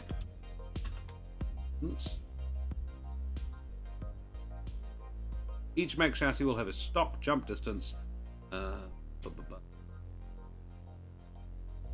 which can be augmented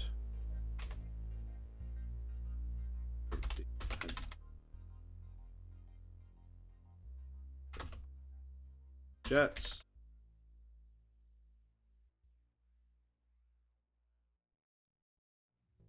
Augmented by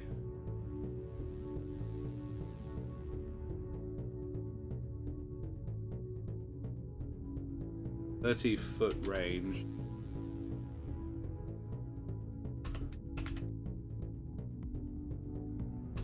With the addition of jump jets. Each ton. Pretty standard.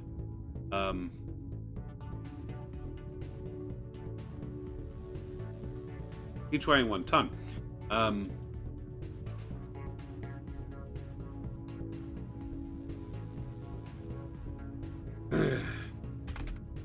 Mechs equipped with jets may make an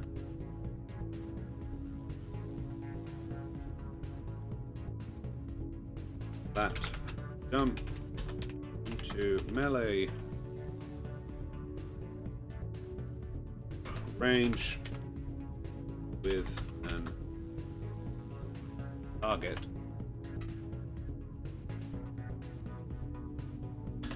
may make special attack as part of that attack called a from above attack.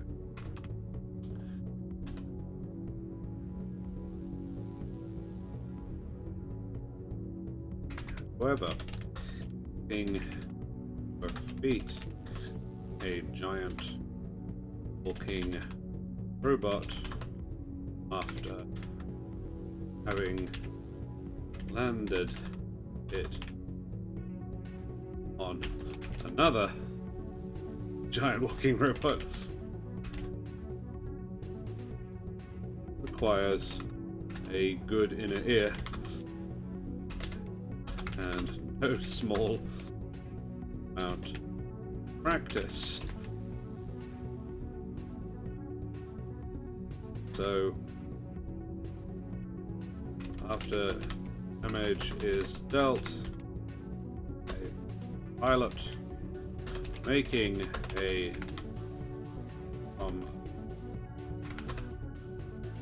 attack succeed a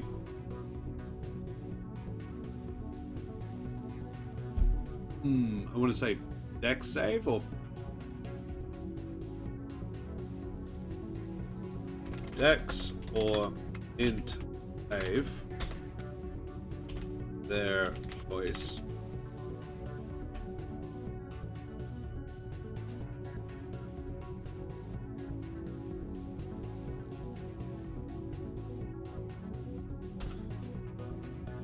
With a DC of 12 to keep their feet. Failure causes their mech to fall prone and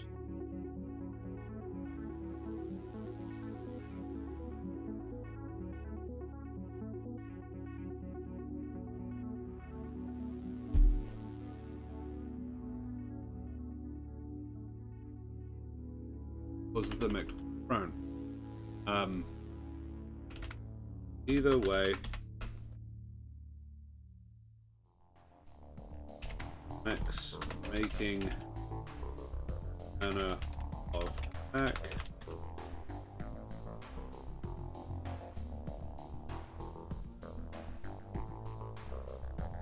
I've never liked the idea that that kind of attack can cause leg damage, or like does cause leg damage. It just does. Deal with it.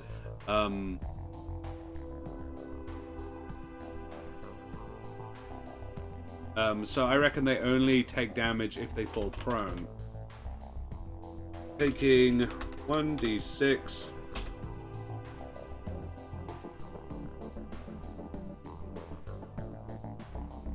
damage to a limb.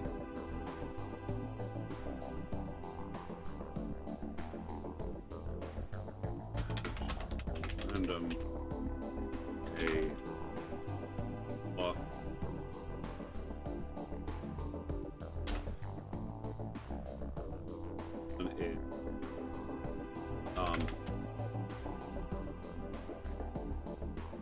To right. 3 is leg 4.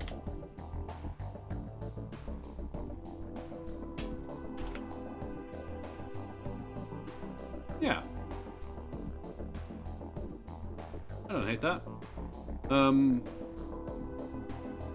Failure causes their mech to fall prone. Taking 1d6 damage to a limb.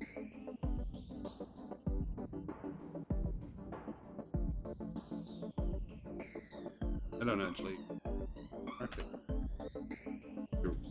Limb selected at random. Yada yada yada. Yep. Jump jets. Cool.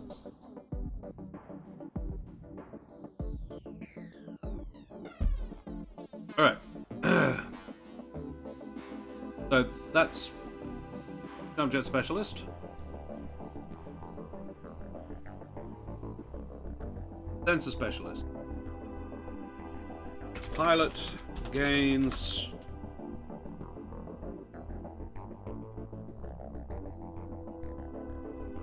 has advantage to perception checks.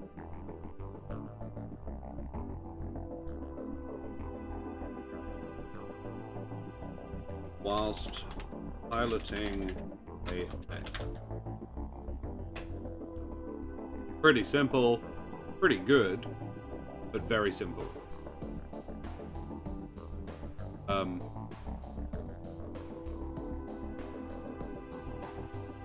Yeah. Recon specialist. Light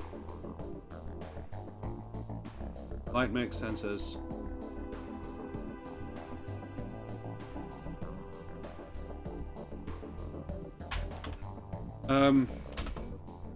The pilot. I reckon it's just like a cut down version of jump jet specialist, sensor specialist, and light mech specialist.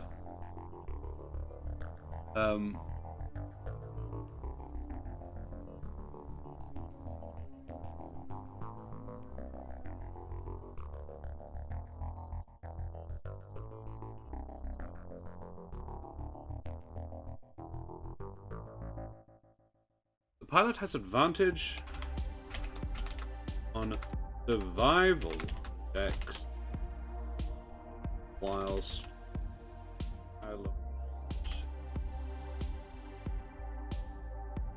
a mech and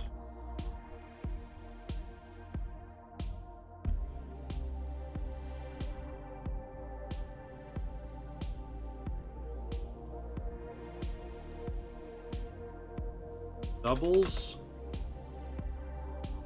evasion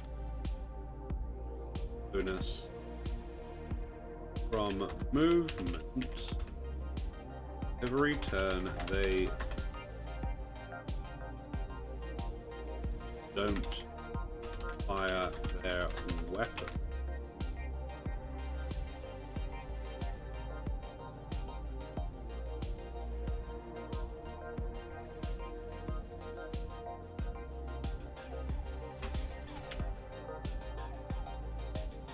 Example. A pilot has moved a Pilto. Pilot has moved let's say 70 feet. No, I'd say 120 feet. 210 feet. Idiot. Move 210 feet. Would normally want a +1 evasion bonus.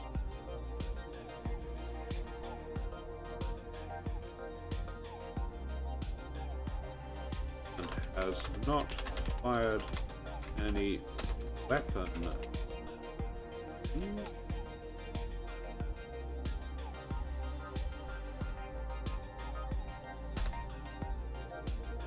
Thereby doubling the evasion bonus to +2. Pretty simple. I just wanted to be clear about it. What do we think? Hey, McBluff! GM's Workshop is raiding! Wow! GM's Workshop, thank you very much for the raid, you bloody champions. We are playing around with our homebrew, yes, favorite raid emotes up in chat, everyone. Raid. McBluff, good to see you, mate. Hamiltai, Futurami, a good name. No. What else have we got in chat? Futurama Maniac. Good to see you. Battletech, you mean a rip-off of Robotech. I have no idea what you're talking about, Rivaljax. They ripped off an awful lot of things. Rivaljax, Battletech, yeah, stole a lot from almost everyone. Yes, we are working on our systems for that. Basically, tonight I have figured out jump jet mechanics, evasion mechanics, and now we're talking about feats. And every time we build a new feat, I'm like, oh shit, that has to relate to something I haven't done yet. So I have to go and do that thing for the feat to then relate to it. But we're getting there. We are getting there. I have done, so far, we have weapon type specialists, so energy weapon, missiles, or hard round cannon specialists.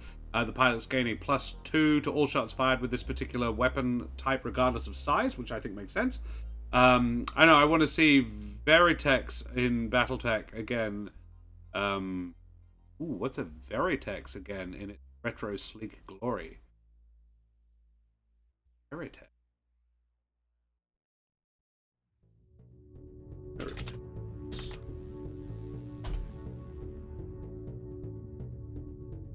Robotech Saga. Type of combat mecha used by humans. Oh, it's like a transformer. I do not know Macross.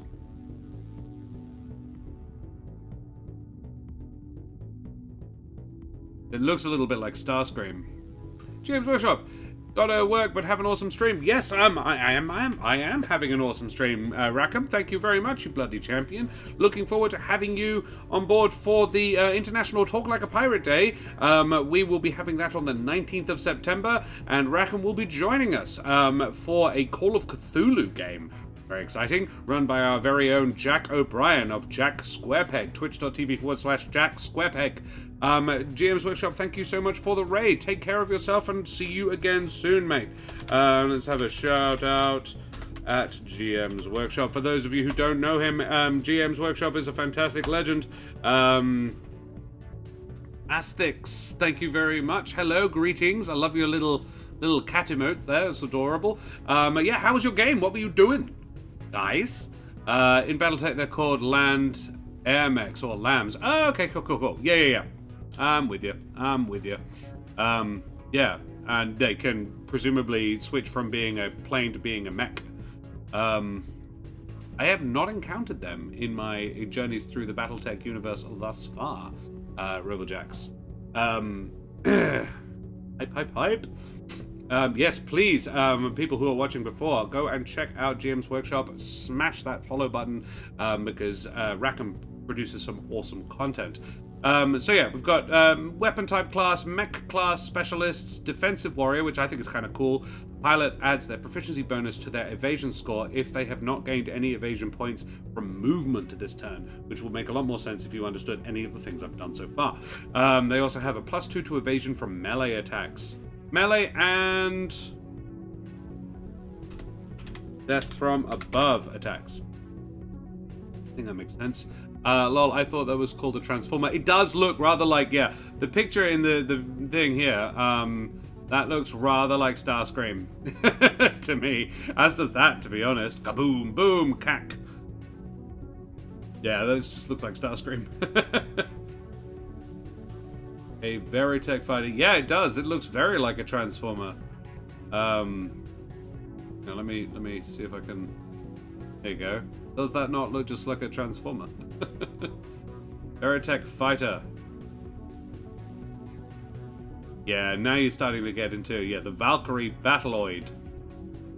A lot of these look very familiar because a lot of the artwork for look at that. What the heck? It's like big tanky arms underneath. How does that fly? It doesn't. Macross. There you go. Yeah, Robotech. Huh. Yes, it's a cross between a traditional mech and a Gundam, basically, isn't it? Alrighty. There you go. Now I know, and knowing is half the battle. Then they got the melee specialists, jump jet specialists. So, and I'm thinking I'm going to divide them into major and minor feats. But the only reason I'm restraining myself from doing that is I want to keep it simple. My guiding thought on this is keep it simple. So I'm reluctant to make it too complex. And I don't think any of them are unbalanced, except possibly Sensor Specialist. This is just advantage on perception checks, but that is really good. Technician is also fairly meh. Pilot gains proficiency with mechanics checks and advantage on charisma checks to similarly tech-savvy people. Unless you give them a +1 to an ability score. That's how we balance that, like the wizards do. So, against proficiency, a +1 to intelligence. There, int, and that's better. That makes it all even and fair. Transformer plus Gundam equals what you'll... That lol, you said it while I was typing it. Yeah. Exactly. Anti-air, anti-infantry, anti-tank. Just because I don't think it'd be super useful. Anti-air, anti-tank, and anti-infantry. I reckon all of these are +1 to a stat, and you gain the similar, like the +2 targeting bonus.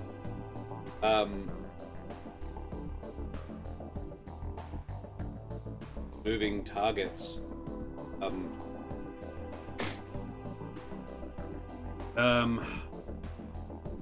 Hip shooter.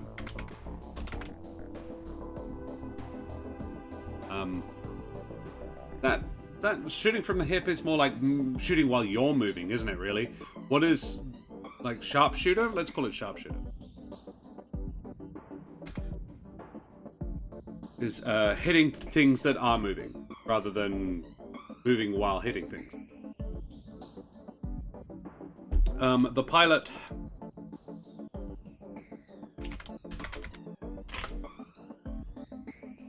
gains a...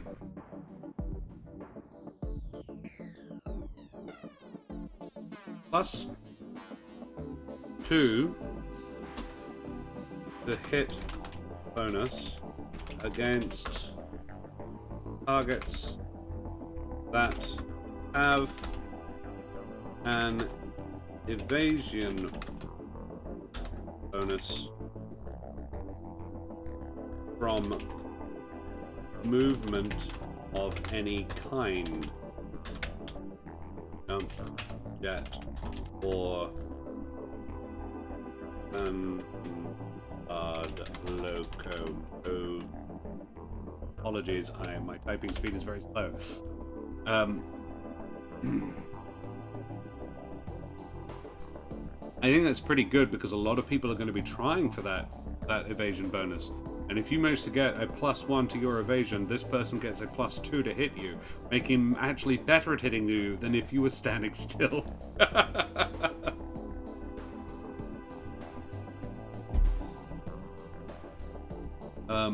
Kind of like that. I like that we've got comms tech, sensor tech, mechanic for drive systems, tech for electrical systems. I've rolled them all in together and made them technician. Mech tech. I'm even tempted to just call it mech tech. No, I like technician.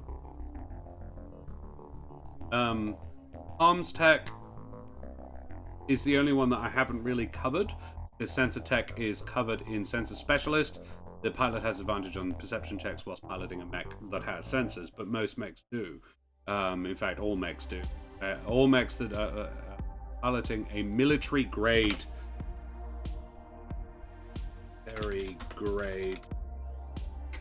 because there are agro mechs, which is agricultural mechs or timber mechs or stuff like that. Like, yeah, industrial mechs do not have military grade sensors. So a military grade mech. So the only thing we don't have there is comms tech. And I'm just trying to think of a way to balance that.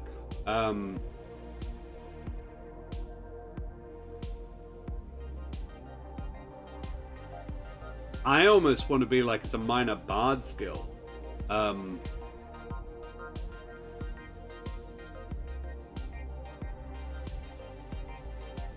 That's how I am with archery.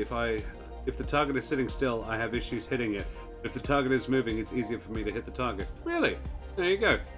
I've only ever tried archery a couple of times, and not as an adult. So I honestly couldn't say if I'm a good shot or not. I'm very good at pool, and I feel like they're similar.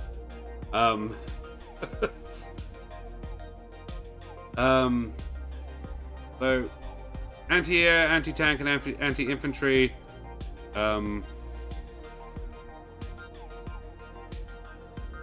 Enemy type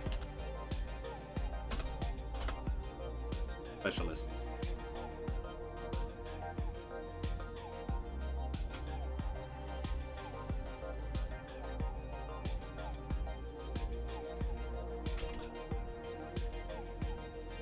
In Elder Scrolls, the Dwemer use something called tonal architecturally, using sounds to lock doors, run machinery, etc.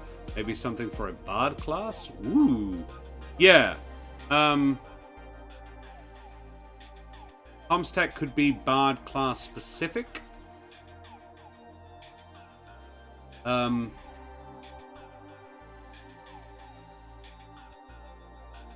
or artificer.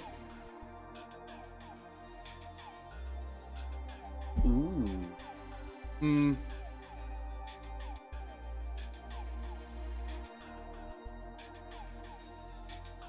How about we make Comstech like for magic users?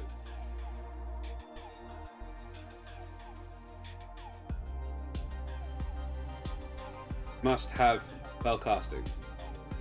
Bardic inspiration style. Yeah, that's what I was thinking. I think that's, yeah, Kate, I think that is what I was thinking. Comstech,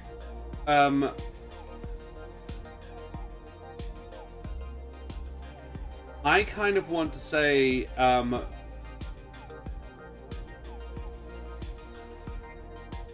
just don't see how it would logically work. The hype man, if you will. Yeah, no, I agree with you. I would say, yeah, Comstech basically means you can use your any abilities that you have, any features or abilities you have that are range touch to people who can hear you over comm system. Like Bardic Inspiration isn't range touch, but yeah, because I don't think Bardic Inspiration would necessarily be reduced by that. So, comms tech or a comms specialist. It would definitely be comms specialist. Yes. Range touch becomes verbal as a requirement. Yeah. I don't want to make anything that is specific to a class. I reckon possibly it's a passive buff for like coordination, because I think that's more what it's about. Is like a passive buff to everybody within comms range of you. I would also say possibly you're good at... I'm just trying to think of what a comms specialist would be good at doing. Sending, receiving messages. So...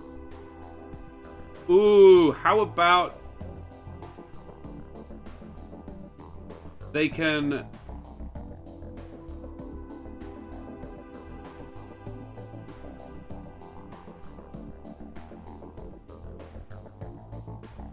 But talking is already a free action. Arranging group attack, flanking, etc.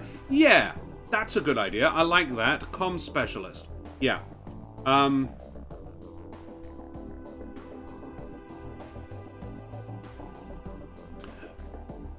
It's a useful thing to have in your team. Dissonant whispers, but the equivalent of the FM band. Yeah, exactly. And this is the thing. I definitely think you can do that. And I think that's... But I don't think it's a comm specialist ability. I reckon that's if you're a wizard and you use your action to cast Dissonant Whispers, rather than, like, while piloting a mech, a wizard piloting a mech, which I just adore the mental image of that, because it's Gandalf, but in a mech. Casting Dissonant Whispers over the radio. It's like, oh, that's distracting. Oh, damn it. Yeah. I love that idea. I think it's hilarious. But that's flavored within their magic. rather than being a comm specialist ability. I think, yeah, as Kate says, it's like arranging group attacks, flanking, etc. Chances of friendly fire are reduced, but that's a mechanic I haven't introduced. So let us keep it to something that we have already got in world, like flanking. Comm specialist means that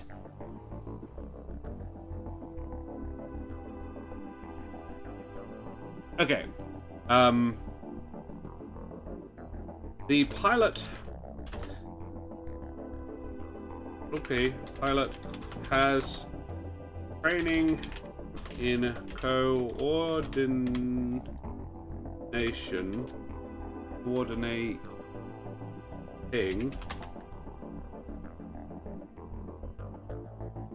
decreases distance required for flanking. Yeah, something like that. In coordinating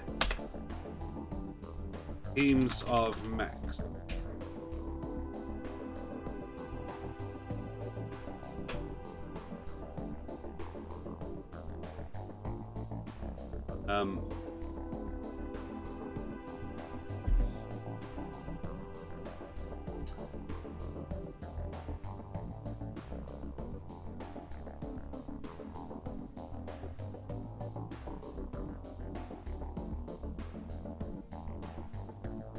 I think, yeah, the flanking bonus, I almost want it to be something like, how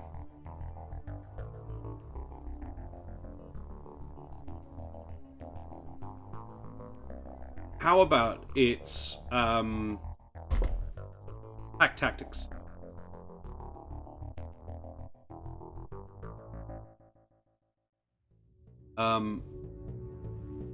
Or a lesser version of it, because that could be crazy useful for coordinated fire.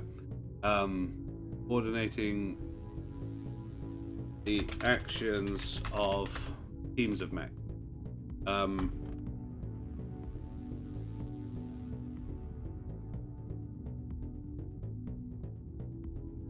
Once per turn as a free action.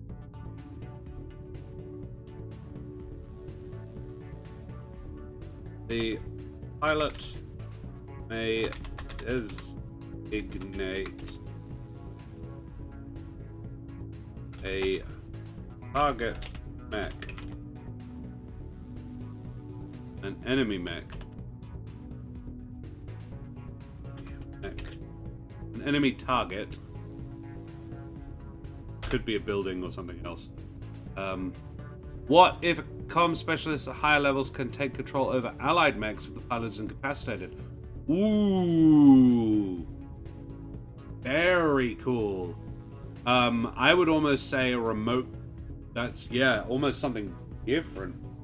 I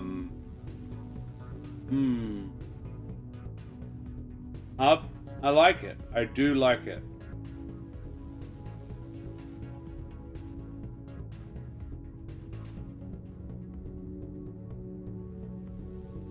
Remote controller. Yeah. I almost wanted to be a separate feat, but I don't think it's that useful. Like, how many times would you use it? The hope is that you not at all. Once per turn as a free action, the pilot may designate an enemy target. This is going to be quite powerful. That has been targeted by an ally this turn, this round, and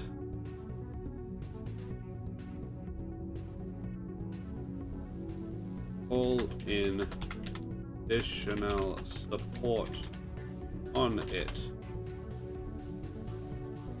granting advantage to the next shot fired at this target. What do you think? GM John, hello there, what are we doing? GM John, we are homebrewing a system with which to do Battletech combat, battle mechs, mech warrior combat, and mech warrior, in-universe mech warrior gameplay using D&D 5e rules, or heavily modified versions of. So yeah, basically I'm building Battletech for 5e. Or a Battletech-like system for 5e, trying to keep as close to the original, like, traditional Battletech lore as possible. If you're not aware of Battletech, it is the Mech Warrior universe, which is a very heavy-duty lore system. It's been around for about 40 years, I think, actually. Since the late 80s, so yeah, 30, 40 years. It's quite complex. I'm trying to keep it as simple as possible. But it is inevitably going to get, like, just dealing with things that we haven't run across yet. And I'm currently working my way through all the potential feats that we wanted to have. Comspec is more like a group of hunters mark, like a hunter's mark by the sound of things. Yeah, that is, I think, what I want. But granting advantage for the next shot fired at the target, more like guiding bolt, or guidance or something like that. It is it's like a cantrip, a minor ability of like, hey, everybody get that guy. The specialization in this is that they are really good at, they have the focus, this training and the skills to be able to coordinate groups of fire in the heat of combat while they're like, they're struggling even just to keep their mech standing upright. Most pilots are just like, I'm focusing on firing. This person also has just a different part of their brain that is just like, I am also telling other people what to do. And I don't think it's OP. I think it's pretty powerful, and I want to add something to it, which I'm a little bit iffy about. But I, additionally, they are considered proficient with mechanics checks on communication and no, it's just a melange of letters, isn't it? I don't think that's super OP as an additional thing. Enemy type: anti-air, anti-infantry, anti-tank specialist. So for that, we want to say what? Anti-air, anti-infantry, anti-tank.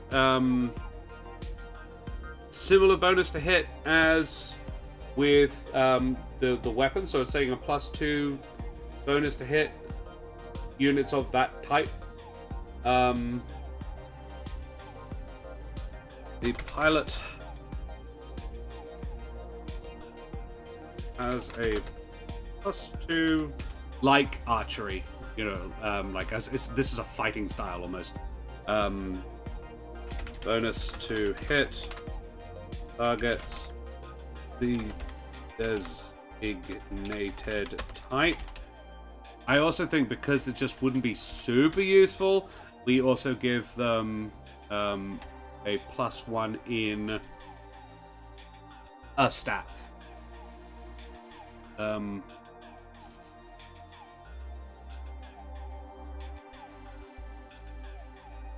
Or they're good at avoiding hits from enemies of that type. I almost like that more.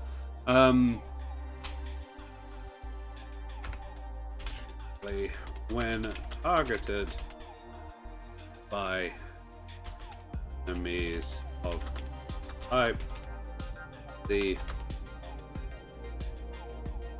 pilot adds their proficiency bonus to their evasion. That's pretty cool. Yeah, I like it. Alrighty. That's all of the features. We will get on to flaws next time, I think, because I am flagging a little bit. My throat is still a bit tired. I am still recovering from a nasty flu. So guys, thank you very much for joining me. Thank you for our raids. We've had 2 marvelous raids, Evildoer and GM's Workshop. You bloody legends, thank you so much for joining me. GM John and Kate O'Sullivan, particularly Kate, you've been extremely handy in chat. Ardana as well, you've been a jolly handy person to have around. Chaotic Goblin, you're always fun. I love your jokes. So yeah, guys, thank you so much for joining me. I am Josh the Pirate. You can find me here on my channel Corsairs Cove, where I run D&D and I build RPG systems and I look into that sort of stuff. It's kind of fun and I've enjoyed it. You joined at the end. That's unfortunate. Yes, John, I've been going for nearly 3 hours at this point, 2.5. And I'm wearing thin a little bit, I'm afraid. But I figure, seeing as I don't really know you, GM John, I will throw you over to a good friend of mine, AJ Winters of Winter's Tales. They have only begun recently, so I figure we can chuck you guys over there, drop a nice hefty raid on them. They are playing Chronicles of Aelwyn streaming from a studio in Perth, which is where I live, Perth, WA. So we can drop you guys in there. They'll be at the beginning of their session, so you can get a good long session of them. Some of my favorite people are playing over there: Nikolai Kravchenko, Tristan McInnes, and AJ Winters herself. Lovely people and playing an excellent game. But before you go, I will tell you about Ukraine. I don't know a huge amount about it, but I do know it's being invaded by Russia, and that's not okay. So if you have any pennies in your digital wallet, please consider donating to the Emergency Action Appeal. It is a group of Australian charities that have banded together to try and raise money for the people fleeing violence in Ukraine. Over 11 million people in Ukraine have lost their homes due to the violence, and we've managed to raise over $4 million for them, which is great, but we can do better. So if you do have any spare pennies, please consider chucking them that away. We also have a link for Wooten Forge. This is Wooten Forge, a West Australian gaming accessories companies. They make beautiful Australian and exotic hardwood gaming accessories, like this beautiful dice keeper made of Australian Jarrah. Jarrah is a particularly important wood because we're running out of it. Excessive logging is really not doing great for the Jarrah stocks. It's a gorgeous hardwood. It's really this dark, delicious hardwood, like creamy chocolatey color. And yeah, they make incredible things out of it. This is my dice keeper. Very fond of it. Gorgeous thing. And they're bloody legends. They are chucking us a giveaway for our International Talk by Josh the Pirate charity stream, which is coming up on the 19th of September, for childhood cancer support. We have also been given a huge box of dice and stuff like that by the wonderful people at Roll With Advantage. Go and check them out as well if you enjoy the click-clacks like I know you do. They're amazing people there. If you've enjoyed tonight's stream, you can check out more of them on our YouTube. The YouTube is pretty much fully up to date. We have all of the Humblewood games up there. We have Tactics Tuesdays up there. We have all of our One-Shot Wednesdays and our Mano a Manos as well. Karen and I will be back on Thursday night for more Mano a Mano, 1v1 DMV player game. So GM John, if you do fancy coming and watching us play some D&D, we will be starting at 8 p.m. AWST. So a little half an hour before now, but on Thursday night, for some 1v1 D&D. I am the DM currently, but Karen and I swap. My lovely wife Karen, the mother of bunnies, and I take it in turns to be the DM, but right now I'm doing it. And we are going through the adventures of Beryl Ingots Fury, a dwarven bard. And she's got a couple of offsiders at the moment. 3, actually. She's got a good old party. I'd love to see you there, John. Hope you've enjoyed this evening. It's been a pleasure having you all. So we will go and drop a raid over on AJ now. So, guys, yes.